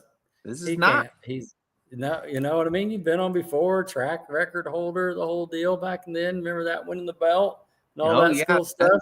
No more. No more. Oh, yeah. Phillips got that hanging up on their wall. He does. I saw that. Hey, real quick, Jim Lauer, local guy, says, "Hey, Devin, how's it Hey, going?" Jim, Then how are you? we got Russell there. Foreman chiming in, the man, the myth, the legend. Okay. Russell Foreman. Okay. Huh? Red, white. Come on now. Is he out peeing? Hi, Tiffany. Is he out peeing? He left. I don't know what happened. I looked down. I look up. The chair's empty. Yeah, he's gone. I think so. I you're yelling. looked down. I looked over, and the chair I could was get empty. a photo for you from the camera. Out back. Man, that would be great. I'm Yeah, just we here go- to tell I'll go- you, that would be great. We could Hey, show that check, at the banquet. You know what I mean? check your messages. Send that here to in a little- Melissa Morrow. Okay.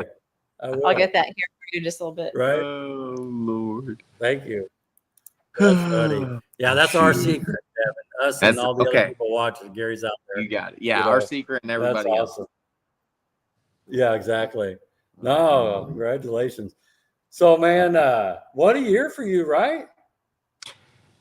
It's been an What a interesting year. Very, Yeah? very No, it's good. interesting year. Now, real quick before we get started, how old is little man? How old's Ryder? He is 9 months old now. 9 months old. So he was born before the season started, correct? Yep, Yeah, he let me was do some born math the here. 29th of December. Yeah. So during the wintertime, you guys probably planned that out. So that worked out really 100%. good. Yeah. Totally. We tried the complete opposite. Oh. Oh, there's the background.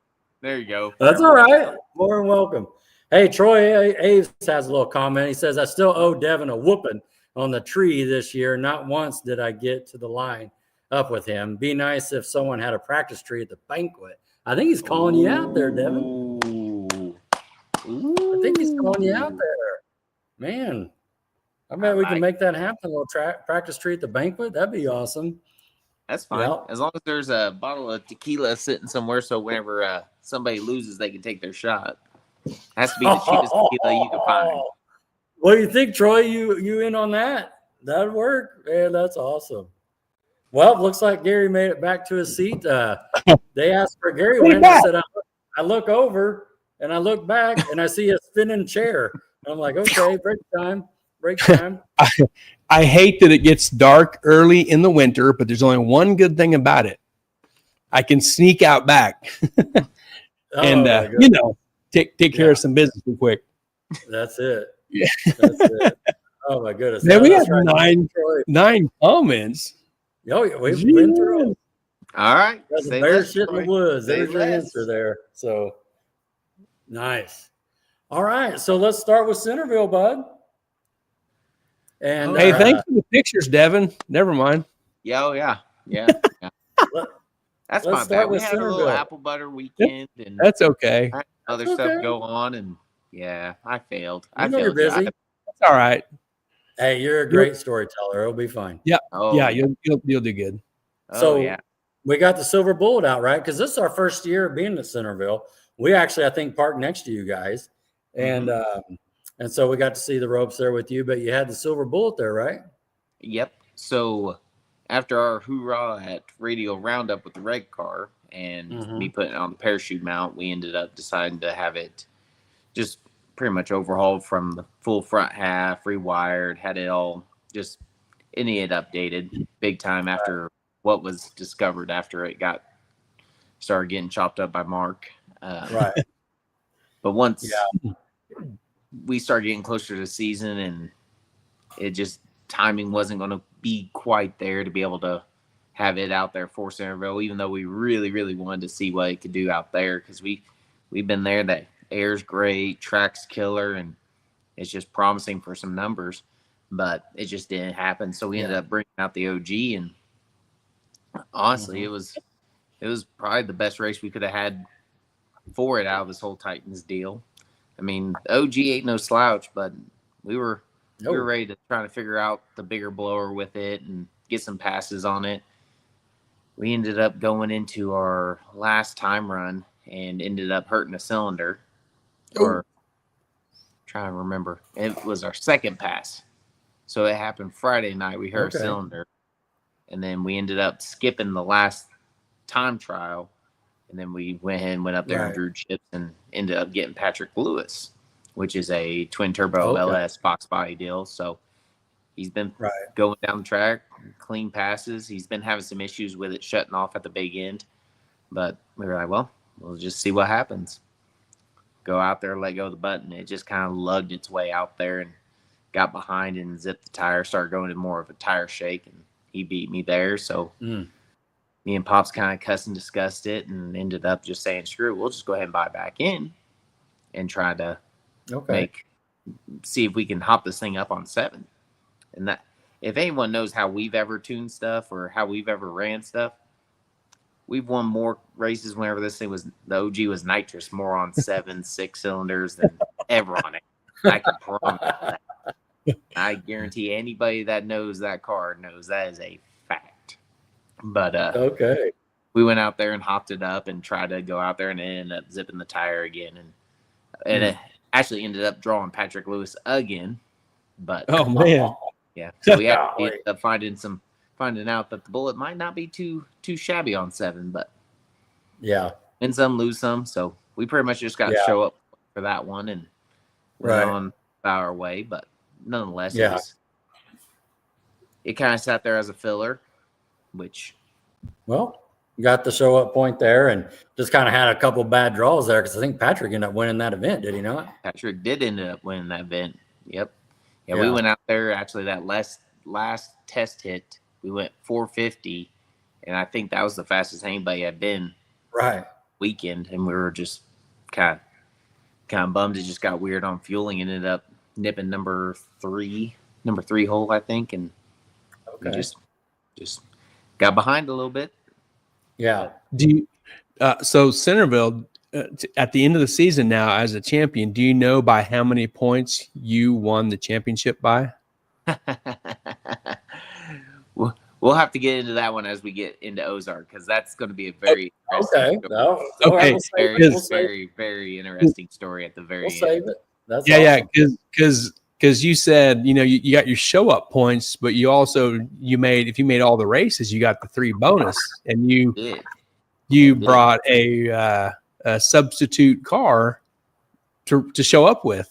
Yeah, very important. I mean, it's just pretty much as Rodney would find out later in the year.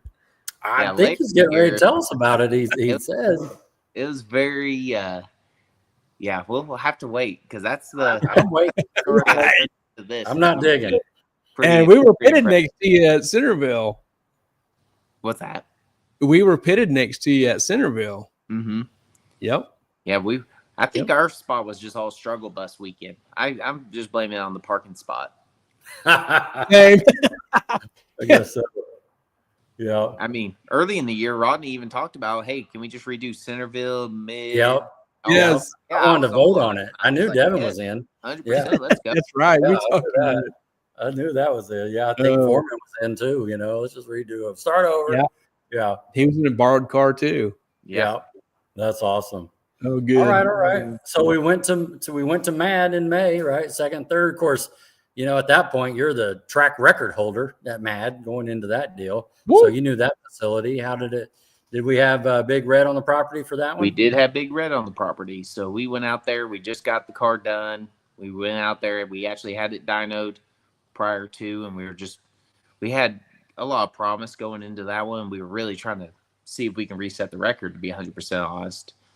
And we show up, and a lot of people didn't have their stuff together. And I mean, I understand. And I mean, the Phillips didn't have their stuff out yet. I don't know if Andrick was quite ready yet. I knew there was a bunch of people I knew Russell wasn't ready yet. And it was just part stuff. I mean, I know where everyone's sitting, where getting parts was an absolute nightmare. And so the moral of the story is I was the only outlaw car there. I wasn't the only outlaw driver there. Right. But I was the only outlaw car there. So Russell ended up borrowing Kurt Main's car, and made a pass and got his show up points. And we beat him, and proceeded to get all of our points, the win, and this and that. And we were really just, like I said, we were just trying to show up and see if we can get this thing hopped up and try to break the 15 at that point, because we really felt like we finally had a hot rod that could really do it. I mean, we had lost a little bit of weight after the front half and the rewiring and everything, so we're already thinking that's on our side. I mean, let's just try to set the world on fire early in the season. But unfortunately, tune-ups and stuff weren't quite there, and we were fighting some other gremlins here and there. But nonetheless, we still took a W. Take a win as you can. Yeah. But as I say, it's better lucky than good at this point. That's right. Well, let's be honest. The whole firewall forward was new, right? Yep. Yeah, literally, as Mark describes, he kept cutting until he found something that he liked. So right. After discovering what this car really ended up being was a little bit scarier than what we anticipated, but nonetheless, it's 100% now, and good. And definitely been proven this season. It might not have been in the Titans stuff, but a lot of other events, it's definitely showed its colors. That's interesting, because I was right behind you at Ennis when you literally had 3.4 wheels off the ground. Yeah. And it sounds like that this ended up being a little bit of a helper. You know what I'm trying to say? Where you stood back and had to fix the car, and it probably made it better. Sounds like. Oh yeah, made it 100 times better. I mean, we ended up torquing it. I think it was like a half-inch side to side that it had bent it on that pass. Wow. But as you know, we ended up going through the pits and checking alignment, shimming the steering rack, and we were up there for next round. And sure enough, who did we get first round, Rodney? Who was that? Oh, hold on a second before I even say that. Melissa's got a question for you, because this is good. This will tell the story here. What does that say, Gary? Ooh, okay. Yeah. Melissa says, what happened to the car that it had to be cut up? Unfortunately, not obviously this season, but the season before, we had fought fueling issues the whole season. Couldn't find it. We changed injectors, going from duals to singles, monster singles, and tried this, tried that, tried everything we could imagine. And we ended up finding out later that obviously it was just lack of injector, really. But there we finally kind of started trying to get a handle on it, and it was still behind early. I mean, it just never could get, how can I really explain this? It couldn't get enough going early at that point to get on top of the 295s, because we were trying to run the LDR stuff there, obviously. And it just ended up climbing the ring gear and put this thing on the parachute mount. Pretty much all four came off the ground for a brief second, but still a brief second. Felt like it turned up in the air, hiked up. Felt like it was about to just grind down the freaking wall. Oh my Lord. It was. I bet that felt forever. It felt forever. I mean, what's crazy is the one thing out of that whole ordeal that I was thinking is going, man, my wife is going to kill me. Because she was, and she is at this point, I guess that would be 7.5 months pregnant. 7.5, 8 months pregnant.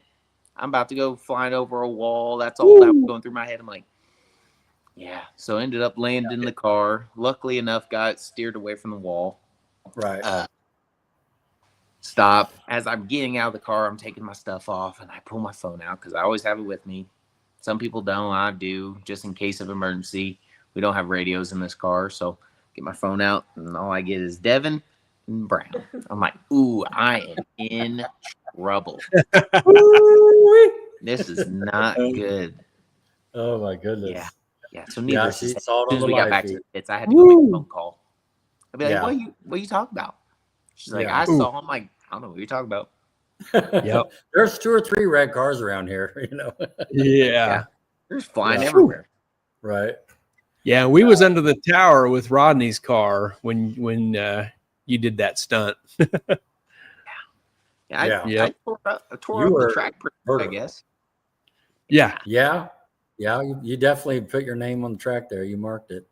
That's for sure. Take a bite out of the surface. Yep. The best part was Hollis, Michael Hollis. After I came up and come and BS with him a little bit, he goes, "Well, how bad is it?" I'm like, "Oh, we're fine. We're coming up for next round."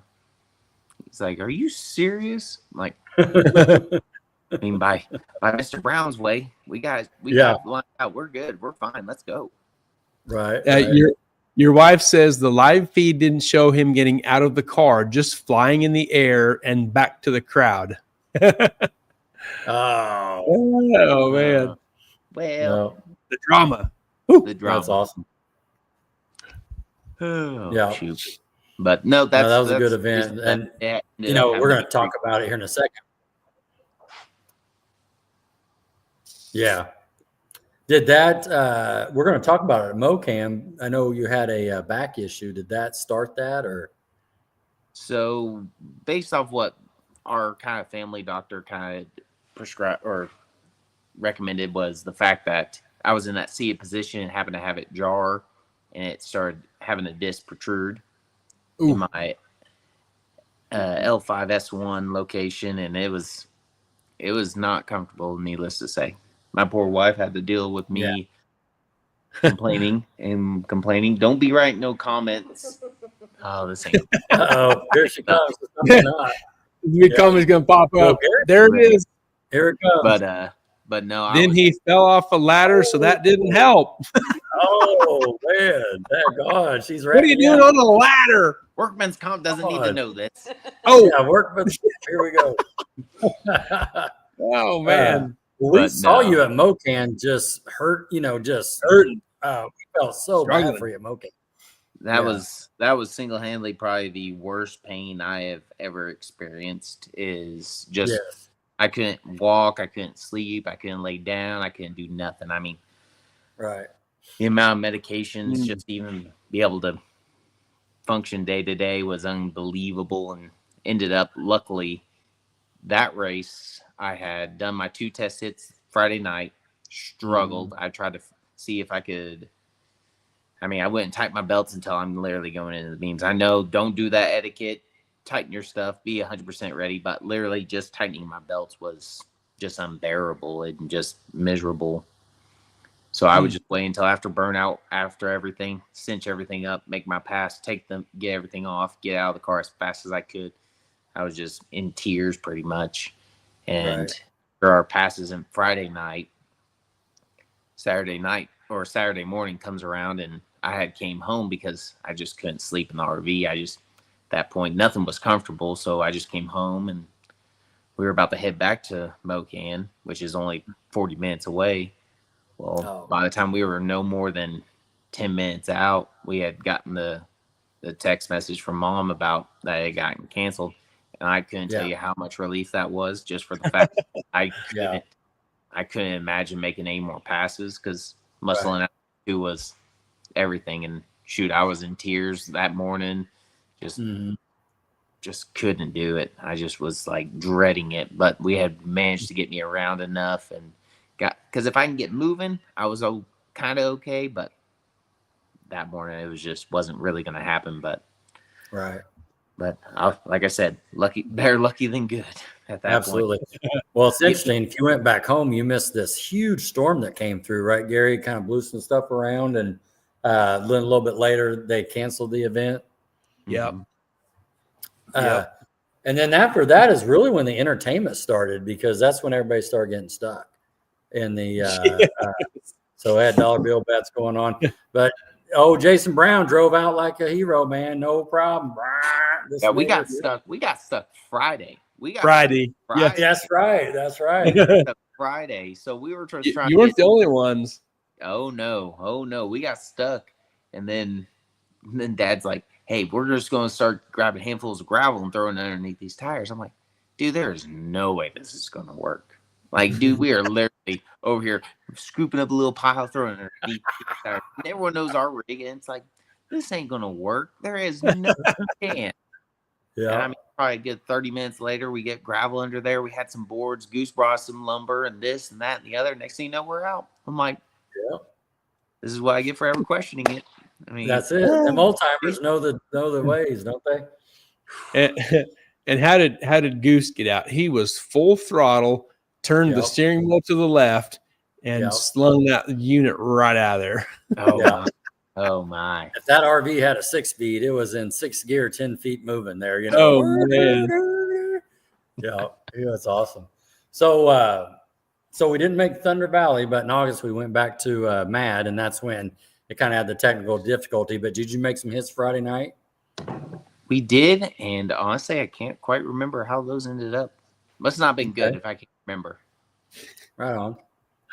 But I think we were still early on in trying to get this thing lined out, and we were probably trying to get pretty aggressive with it. So we probably ended up chirping the tire or something early on Friday, and then of course we were dealing with the convection oven there.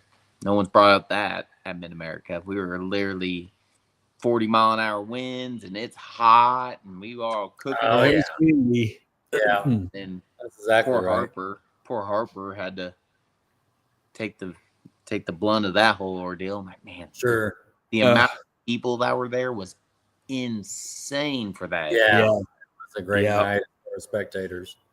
Yeah. It's like, shoot, at that point. Go ahead. I was going to say, shoot, at that point, if we would have thought about it, we should have just said, screw the clocks. Let's make this a no time flashlight start, whatever we need to do to make this thing happen.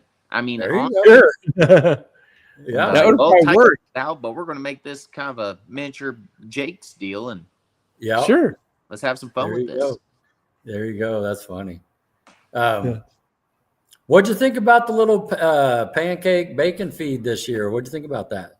So, what's funny is I actually didn't get an opportunity all year long until the finals, until World Finals. You missed out. I missed out 100%. Not even going to disagree, because as I was heading home to help Mama in the morning to get little man around and get them to the track, and as I'm leaving that night, they're cooking up, and I'm swinging by saying hi to y'all and about to leave. Yeah, I remember that.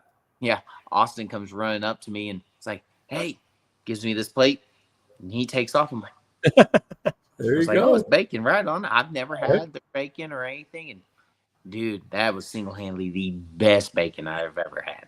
Not a question in the world. I was like, "This is what I get. This is what I get." Was that at Mid-America?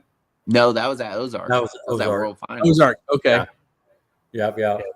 So you just mentioned World Finals, and so we're talking about the points. So going into World Finals, where are you at in the points?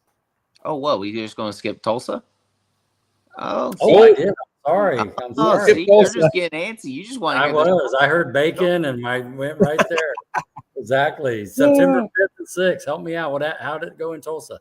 Oh, Tulsa wasn't bad. We were fighting a few things here and there, but once again, they're lucky than good. Right. So anybody ever knows how I do a chip draw. So everyone calls us up. Everyone starts fighting at the bucket. I sit back and I take what's left. Okay. It's always been my deal. Mm-hmm. Well, some of the guys I had met actually at Tulsa was sitting up there. He's a part of the limited class that he just said, screw it, I'll enter this and have some fun with it. He was kind of outgunned, but he's like, we'll have fun. Okay. So he's watching me. He's like, aren't you going to draw a chip? I'm like, nah, I always just take what's left. And notorious, or I'm famous for is somehow drawing a buy, and I've actually never really drawn my own chip in probably 2 or 3 events in the last 2 or 3 years I've ever drawn an actual chip.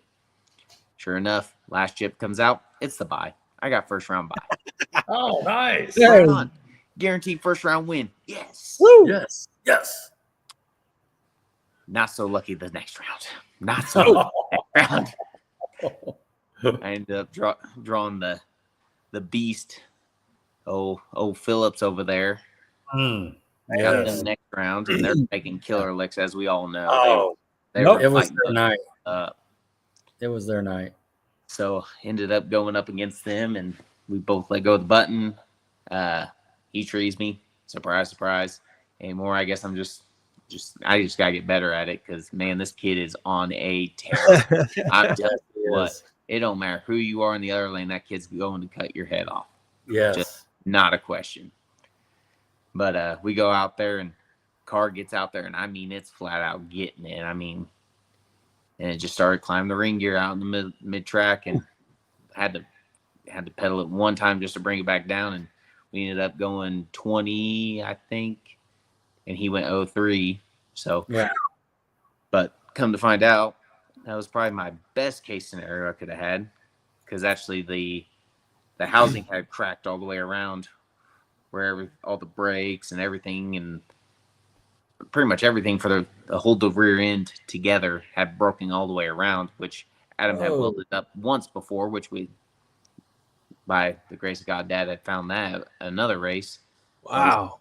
Taking a beat, and then sure enough ended up breaking. And if I would have applied one more pass and applied just the brakes to it, it could have just absolutely destroyed everything underneath that car. Woo! So, needless to say, at that point, at that pass, if I would have drawn absolutely anybody else, I would have won that round, and probably wouldn't have as much of a interesting story to be telling you. More of a traumatizing type deal. Yeah, right.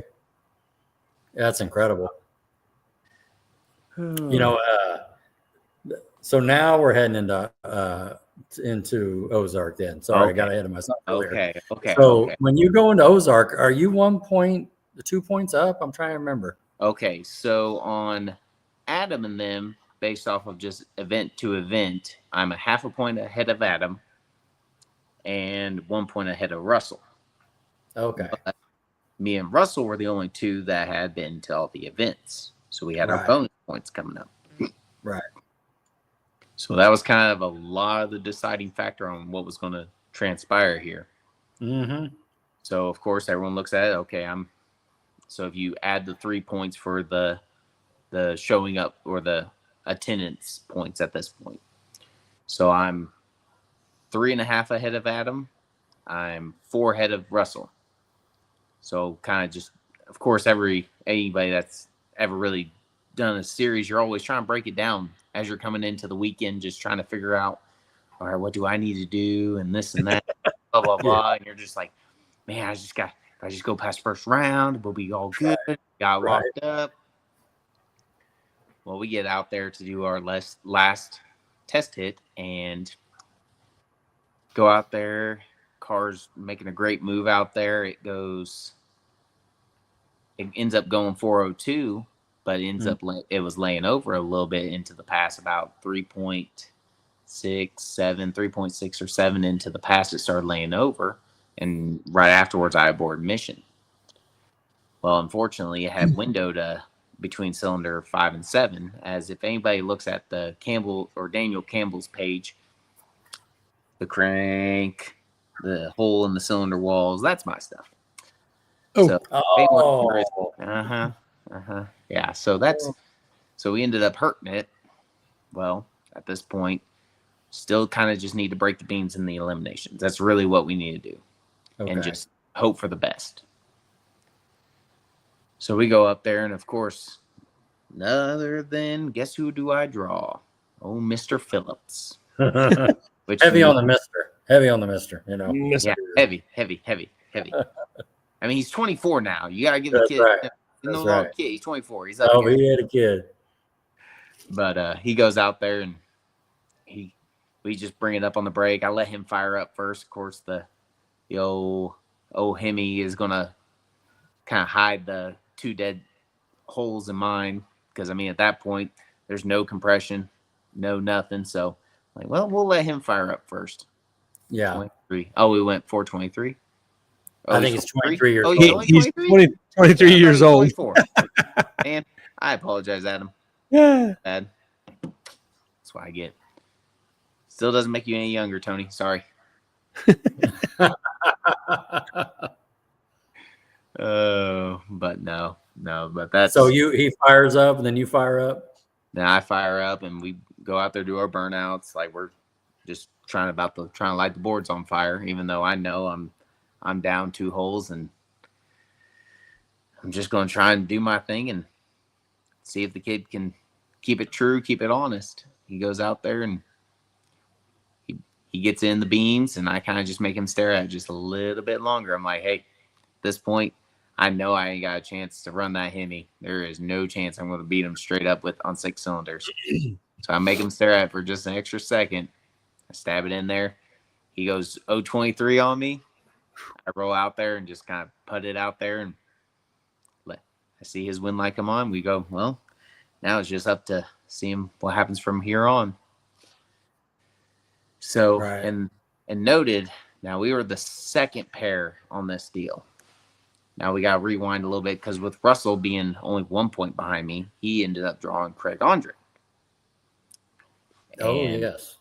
So at this point, that's going to be a killer race. Russell with his new crankshaft.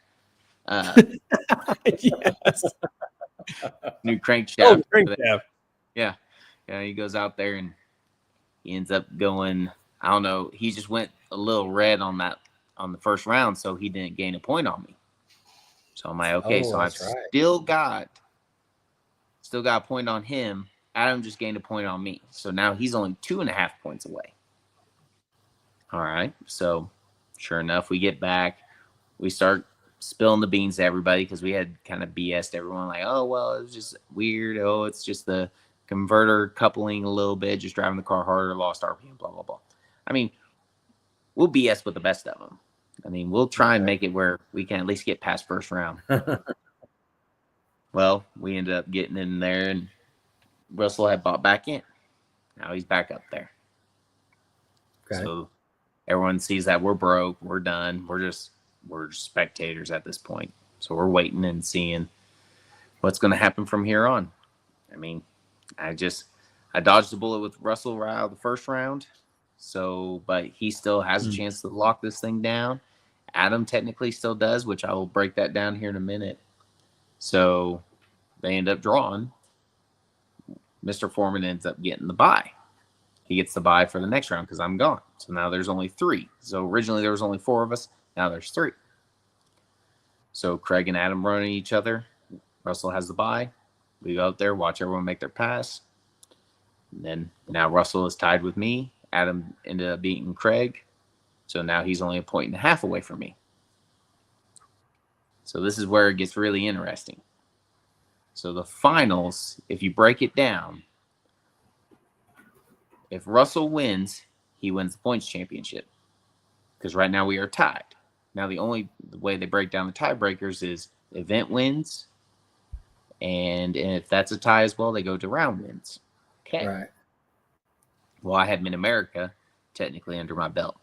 So as we stand, me and him are tied, I have the win. Well, also a way to get a 0.5 point where Adam is technically behind 1.5 points. He would have to win the finals against Russell and break the Titans record to tie me, or to tie us, me and Russell. But he would have 2 event wins at that point, and he would own the Titans championship. Okay. So you talk about a very interesting Cinderella story, Bill. I'm standing there in the middle, just it is what it is. I know it is.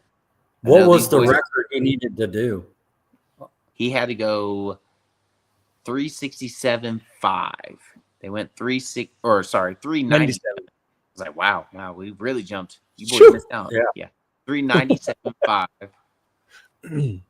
is what they needed to run to beat their current record to gain another 0.5 point to make it a 3-way tie, but they would have the most event wins, which they would own them the championship. Okay. Tony says we went up swinging with that knowledge as well. All right. See, they know the game. They already had broke down and everything, so they're like, oh man, for the best. But they still lit up the scoreboards with a 4 flat, and Russell was there, and that new crankshaft seems to be working pretty damn well, and and out with it and go 418 and Didn't you go a 402? I went 402 on our last test hit. Yep. Is that your personal best, right? 402. I don't know which 402 went faster to be 100%. It's either the one at Mid-America or so one of the other. Been 402 at both events. So Hey, run back to Mid-America when you had to pass on the belt. Tell us about that transition, that transaction passing on the belt. So how did that go down? That was kind of fun. So after we had made our last pass, so me and Adam had we had discussed, and we were like, hey, we're going to make this last test run together, regardless. So we're like, all right, we're going to make this pass. So we go up there and we try to fire up at the same time, do our burnout at the same time. We did perfect timing. We're like, heck yeah, this is going to be awesome for the fans. I mean, we had a pretty good house there, so we're going to be trying to put really? Yes. I mean, we got a guy that just went 402 and 403 side by side. Let's see what's about to happen. This is going to be awesome. Yes. Well, we get up there, we do our burnouts, everything's good, and we're backing up together. I'm like, right on. I look over, and I just see Adam just take off backwards. I'm like, where are you going? Like, well, come to find out, they had fuel line came loose, and it was dumping fuel all down the lane. Yep. Well, I get back. Harper says, hey, just one. Go ahead. Last test run. No big deal. I'm like, well, that sucks. All right, whatever. So I make my pass and ended up going 415. We were trying to figure out that right lane because the right lane just wasn't still left. So we were like, well, we're going to try it both times before we go into eliminations because who's to say if we're going to have to run that lane regardless. So we get out there and we went 415. So we had gained a little bit there. As we're coming back around, we get on the push road and we're right behind the lanes, and we hear Adam fire up, do his thing, and gets up there, puts in the beams, and as soon as he lets go of the button, this thing's just tearing down the track. And I mean, if anyone was standing there behind me, I'm like, there it is, arms up. We were pumped because I was like, thank you, because I mean, poor Harper has busted his butt. I'm not saying anybody that has, but Harper has busted his butt and wanted that 3 so badly, and way to go out there to prove that track can do that.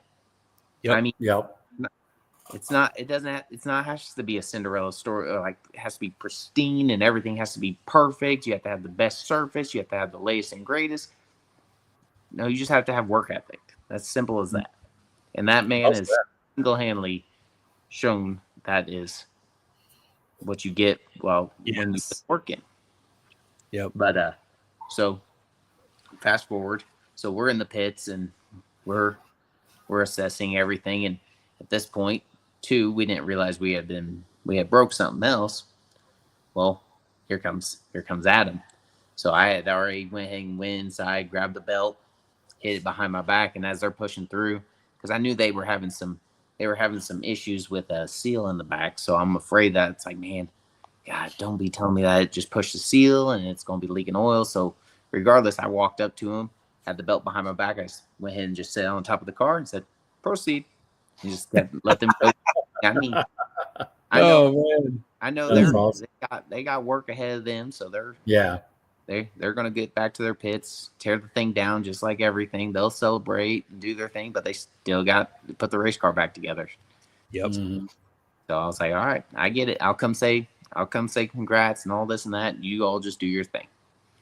There you go. Awesome. Yes. There you go. Good. It was cool. Back over to Ozark. Russell there says first pass from the final was a good pass. So what is he saying? Yeah. Russell says the first pass I made all weekend was in the finals. Yeah. You were trying to make a good pass. You were trying to make a good pass on your bypass, but I mean, in which lane? Well, there was some. This man has made some killer passes at multiple tracks, from Bonne Terre, Ozark, Mocan, all sorts of different places. But he ends up wanting to punt a cone once in a while. I mean, hey, I was standing there at the starting line next to Mark when that went down, and there was some discussion about solving that issue. somebody's idea was, I forget which one of the guys brought this up, little Velcro pads, and they just get punted out of the way, Velcro them back into place. Somebody mentioned concrete pads, and guys might want to stay away from the concrete pads. So yeah, it was. They were watching. There was ideas thrown around about what to do about these cones getting hit. I've had my fair. I've had my fair share. I've tried to avoid them as much as possible, but yeah, sure.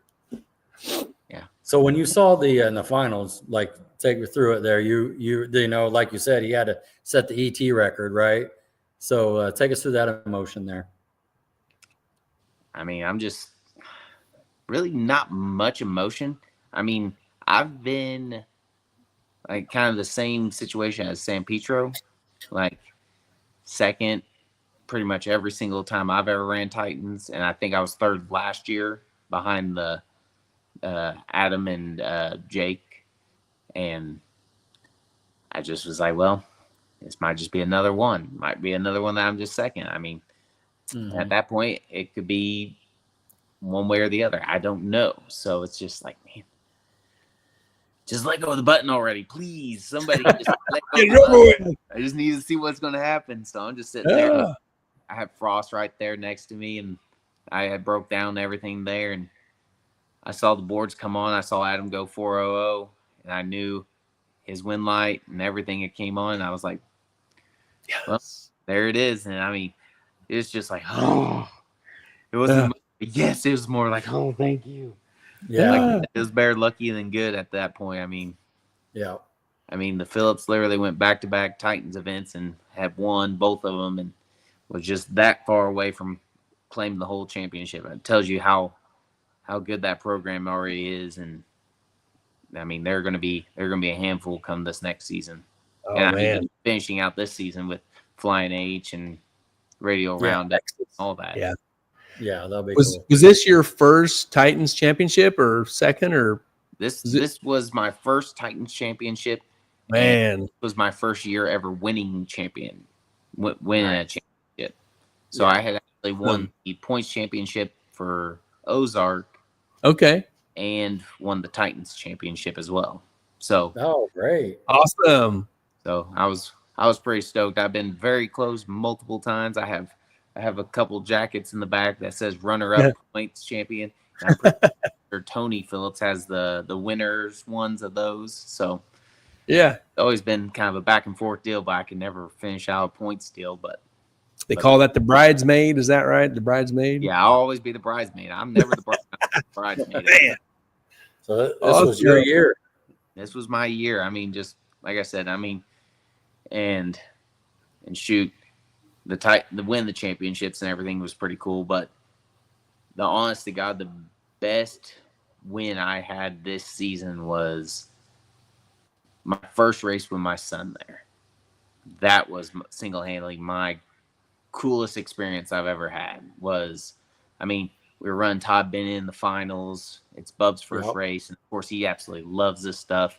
If anyone's got to see the video of him watching the racing on the iPad, and he just absolutely is ate up with this stuff, and he doesn't even know it yet. Yeah, but was that in Ozark in May? Is that when that was? Yeah. Mm-hmm. Okay, we were there. Yeah, I was going to say that was the 406 when we went 06. We were there. Todd's 01, and it was just one of them deals that just won it off the tree, and just to see him there it just really set in the fact that I mean, yes, I knew I was a father, but just to have that moment to look up and see that this will be in history online in history forever, and in my memory ever for that. Yep, that's awesome. And in his eyes, that's his daddy. Mm-hmm. Say it's just that's where this year really kind of made it where it's not as serious. I mean, yes, we work our butts off to make this deal happen, but if things happen. I mean, the Mid-America broke crankshaft. You know what? It is what it is. I'm going to head home, get to see my son. We'll get the motor out. We'll go get it fixed. I mean, it is what it is type deal. Yeah. So. No, that's awesome. That is awesome. Well, congratulations! What a year. I already know you're going to the banquet, and we'll see you guys there, and that sort of thing. So that's going to be great. Did you have something, Gary? Yeah, listening to Devin's story, how he was on the sideline waiting for the result of Adam's race to know was like your race, Rodney, where in my shoes, you was actually, you was the racer, obviously, but was waiting on the sideline for the result of your race to know your result also. You guys got the same story. Yeah. Literally a half a point difference is all that it took. Yes. Same. Man. Okay, so now before we go any farther, so when are we ordering you some dirty wheels? Hey, watch this. Hey, look at that. He's gone. There he is. I'll fix you, Devin Brown. Oh, that's funny. I think Goose and Al and Larry got a collection going, for me to get some dirty wheels. That's pretty funny. Dirty wheels. Man, he called it, though. That's pretty funny. Here's another little joke, too. I think it was Street Machines, right, where your mom didn't make it to that one, so your wife was backing you up, right? And I saw her, and I was making a little joke. Maybe it was you at Arc City, where I thought I saw a little man, like, backing you up there, you know what I mean? Because he was there in a little thing. Don't worry about what she's doing. I got you. Yeah, I got you. Man, that that's was funny. honestly the hardest thing is like, shoot, I would get so caught up in like, I would start looking at him just to see his reaction and everything, and I would completely lose track. I'm like, oh crap, I'm supposed to be following you. My bad. I mean, it was awful, man. It was so much fun just to see that. And I'm like, and I get to see it firsthand. I get to be the first person to get to see his reaction and just and him being awake for the semifinals. He just happened to wake up and just wanted to sit and watch. No big deal. The coolest thing. Go ahead. No, I was just saying he had no care in the world. He's just like, oh, we're watching. Let's go. The coolest thing is when he's going to have a junior one day, and he's going to win a winner circle picture that that he'll be standing there and you'll be in with him. That'll be cool. Yeah, that's emotional. God, that'll be emotional. And then in his awesome memory will be my first win, and my dad was here, and his friends, and blah blah blah. Oh yeah. Yeah, I see it already. Well, I didn't get to send you a picture, but you talked about that. I have this little koozie, or not koozie, Wow, I'm going brain dead and just thinking about this. But I have a picture from 2010. I don't know if I'll be able to get you a good image of this, but there is my first Ironman, and that's as soon as you start bringing that up, that's my first thought. That's awesome. We could see it. That was good to get that opportunity to be in a picture with him and then have the whole family in there. Yeah, come full circle. That'd be Whew, that's awesome right there. That ain't cool. Man, I got goosebumps over here as well. You are going to be a rock star dad, dude, for sure. Oh yeah, he already is. Look at him, race car driver. Yeah.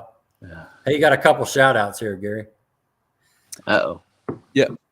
Doug Perry says, congrats, Devin. Thank you, Doug.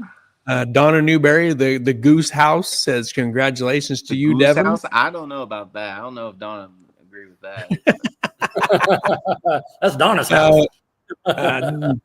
Well, we know how lucky she is, right? Oh yeah, luckiest lady in the 4-state area. We were told. Melissa Morrow says, so I actually got to follow Devin that race with the purpose of getting those picks. And oh my gosh, it was so much fun following and getting to know the Brown family, and who couldn't fall in love with little man. Yeah, that's it. And Tony Phillips says, trust me, the allergies will be in full effect tonight, that day. Oh, yeah. Oh, God. You're not helping, Tony. That's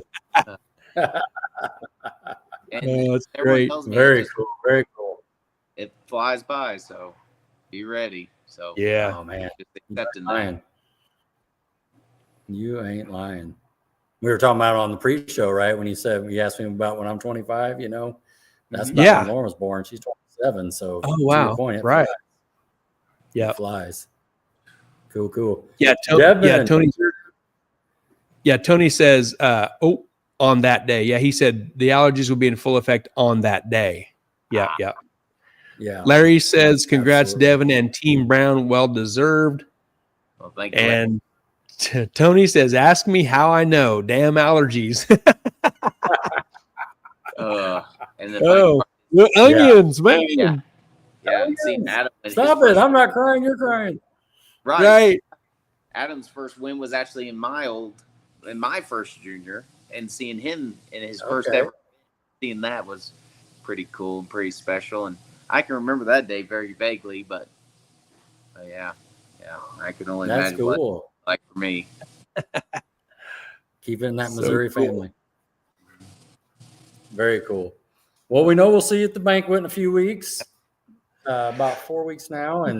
But like we do it, this is your time to thank the people that got you here, all your sponsors, friends, family. Let her rip, Tater Chip. Your favorite podcast. Favorite podcast. I have to come back to that one. Yeah, I can do this. Wow! Look at that. So many times. What? What'd you say? Unbelievable. Man, I don't think anybody else has ever been kicked off the show. I've been kicked off of it twice. I know. Gary's doing it. I have nothing to do with it. Sorry. Okay. No, remember that at the banquet. It's my hands. It's Rodney. It's not me. Right. Yeah. Right. Hands where I can see them. But no, I want to thank my mom and dad, my wife, little man, and everyone for all the support and keeping everyone up and going on this deal. And I'd like to thank Taito Racing, Mark over there, for obviously making this thing a unbelievable hot rod. Justin Heckman at Barron Racing of Joplin for supplying some parts. Foreman Heating and Air. The Campbell family over there keeping these parts, these poor motors coming in and out. They've seen a little bit of damage. Just not your average Joe. Oh, it needs rods and pistons. No big deal. Well, it needs rods and pistons and some other things. David Gott at D&J, keeping trannies happy and ready to rock and roll. And yeah, I think that's pretty well where I'm sitting right now. But no. Nice. Well done. I thank you guys for having me on. And can't see y'all at the banquet. And I mean, we'll see you at Radio Roundup first, right? Because it is the 8th and 9th. The week before. Is it the week before? Okay. Yep. All right. We got the Mad Banquet, Radio Roundup, and then Titans Banquet. Are you all coming out to Flying H? No. No. Don't make Flying H. There's other stuff going on. Gotcha. Larry Hunt says Devin was a stud even in his junior days. Always drove it back to the pits. Oh, wow. He drove that bitch back. Every time. Before it was a thing. Before it was a thing, like, I ain't got time to go get you. We got 2 other cars sitting in the pits. Before it was trendy, right? Mm-hmm. Yeah.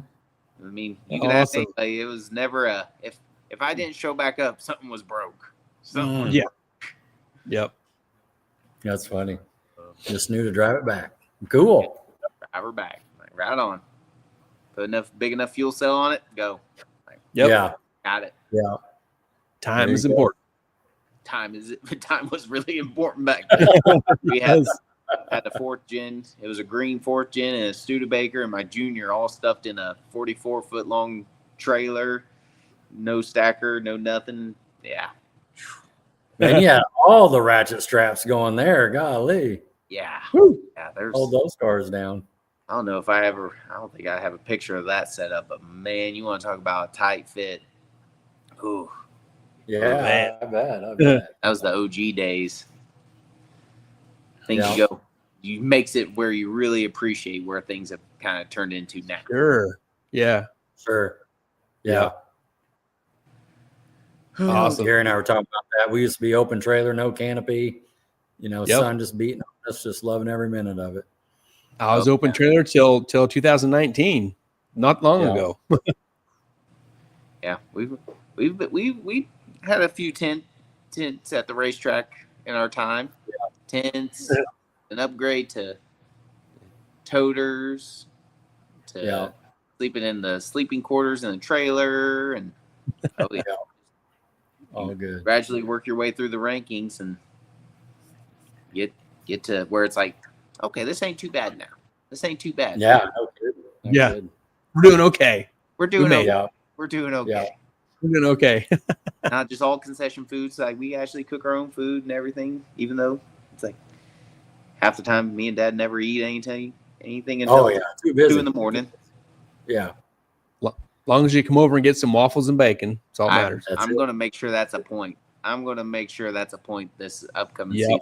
Because the Martins are back on board, and the bacon will be coming again. So we're good. Man, Devin, first time I met you, I was rolling down to Tulsa, and Marty swung by and gave us some staters, and I just knew I was dropping some staters off to a guy that had a multicolored Maverick. And when I rolled in, I saw that Maverick in the back of this stacker. And so I knocked on the door, and little redhead guy come out staring at me, smiling. And you took the box, and our relationship's been great ever since, man. Just love it. Yeah, you know me. There's no such thing as a stranger to me. Nope. I'll strike up a conversation with anybody and everybody and anybody. Brick wall and all. Brick wall and all, as my wife says. Well, as long as the brick wall don't talk back, you're doing all right, Yeah. Thanks, babe. Cool. Thanks, Julia. My support system. That's right. That's right. Perfect. Number one fan. Very good. Lord.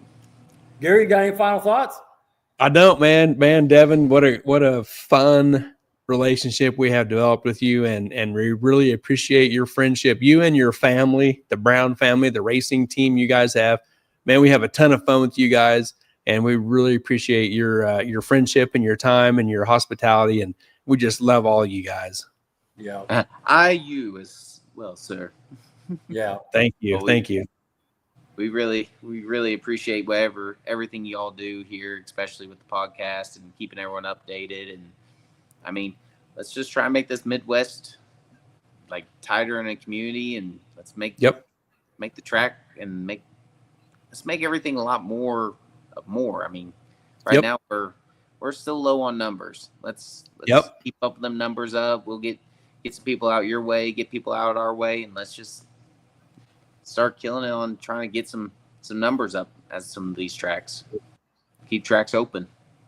That's it. Yep. And this little box on Sunday nights, we're just having fun. We're just having a good time talking to our buddies. Man, we're just having fun. Yeah. We just have a bunch of people. Meeting new people, making great relationships, and just having fun, man. Right. Yep.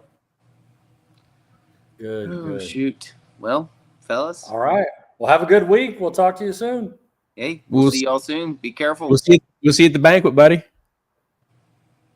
Tell your wife and little man, hey, we'll see you later. Can do. Good night, Devin. Bye. Man, that was so cool. That was cool. Great. What a neat format. Yeah. Oh, super excited about that. And everyone did so good on that too. And I wondered how that'd work out, but it worked out really good. Yeah. And so we got to tell their story their year and I was thinking about that late.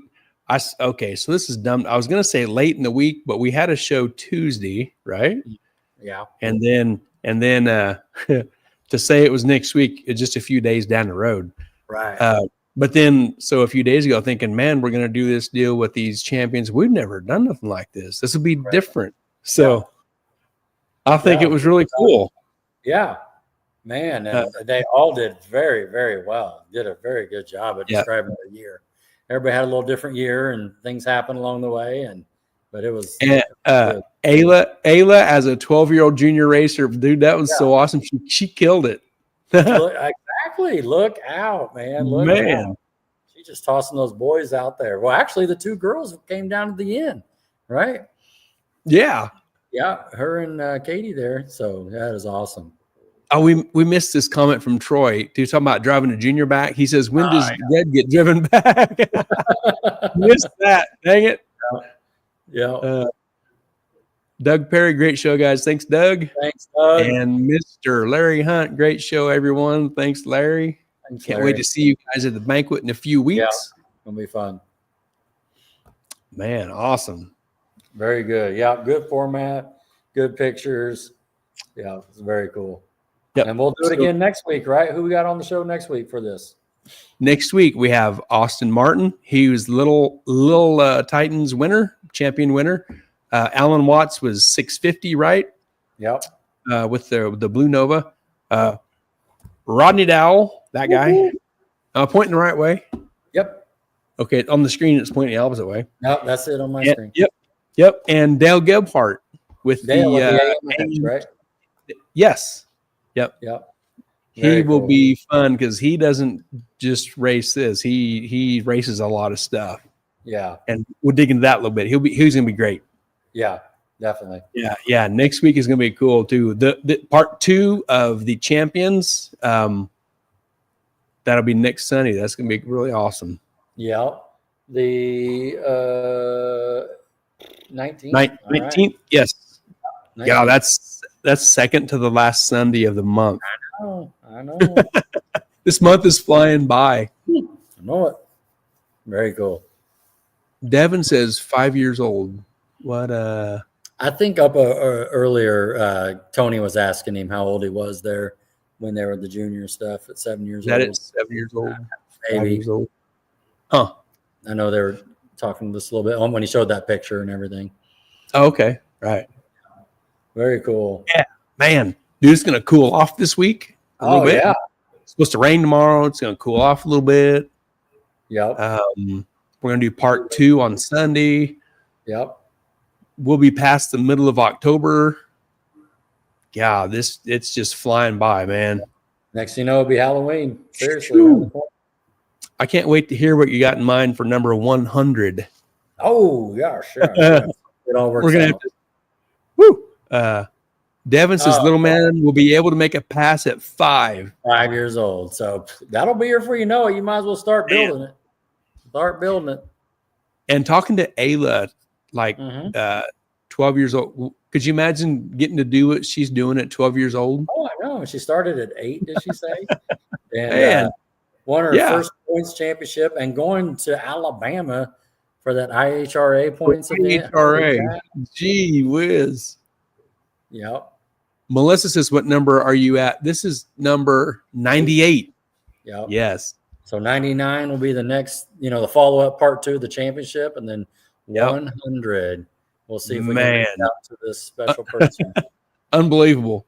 Yep. And it took it's 2 years. So 2 years. September. Yeah, we just passed our birthday on September 24th was the podcast. The start of this live stuff was September 24th was our 2-year birthday. Yeah. So, man, 100 of them. 100 of them. Woo! Who'd have thought? Who'd have thought? There's something else I'm going to do at the end of the year. The physical year? Yeah, the calendar year at the last show we do in December, which looks like it might be the 21st of December, because the 28th on that last Sunday is the Christmas holiday weekend.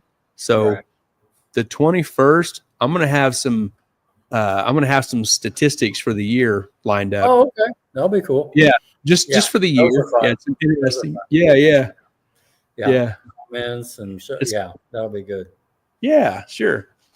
Cool. Man, all right. I guess all right. You ready to call it? Yep. Hang on, not yet. Okay. All right, go ahead. You got something else?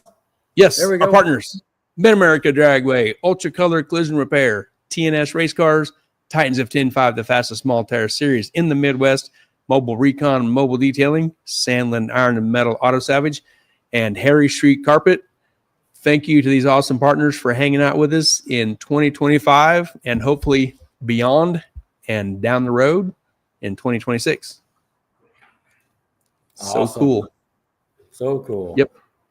All right. Let me roll down here. You ready to call tonight, Rod? I'm ready, but I'm trying to remember this next week. But like hearing about Ayla and hearing about Devin, that's 3 out of the 8 championships that went to the final pass as we know it right now. Oh, So man. we'll see about the other. Devin? We'll see what next week brings with those other guys, but and see how tight they were. So I know who the other guy was, but I won't say. I won't say. I won't say. It's my secret. Doug Perry says, have a great week, guys. See you next Sunday. Thanks for being a dedicated listener, Doug. Thanks a bunch. All right, let's roll into this. Dun, dun, dun. Ready, Rod? Let's do it. Ow. High five. All right. Have a good week, everyone. We'll see you next week. Have a good week. The weather's going to cool off. Get outside and have some fun. One more comment jumped in here. Doug says, me too. All right. Let's go to bed and go to work. All right. Thanks, Gary. Good night, everybody. See you next week. Good night, Rod. Thanks.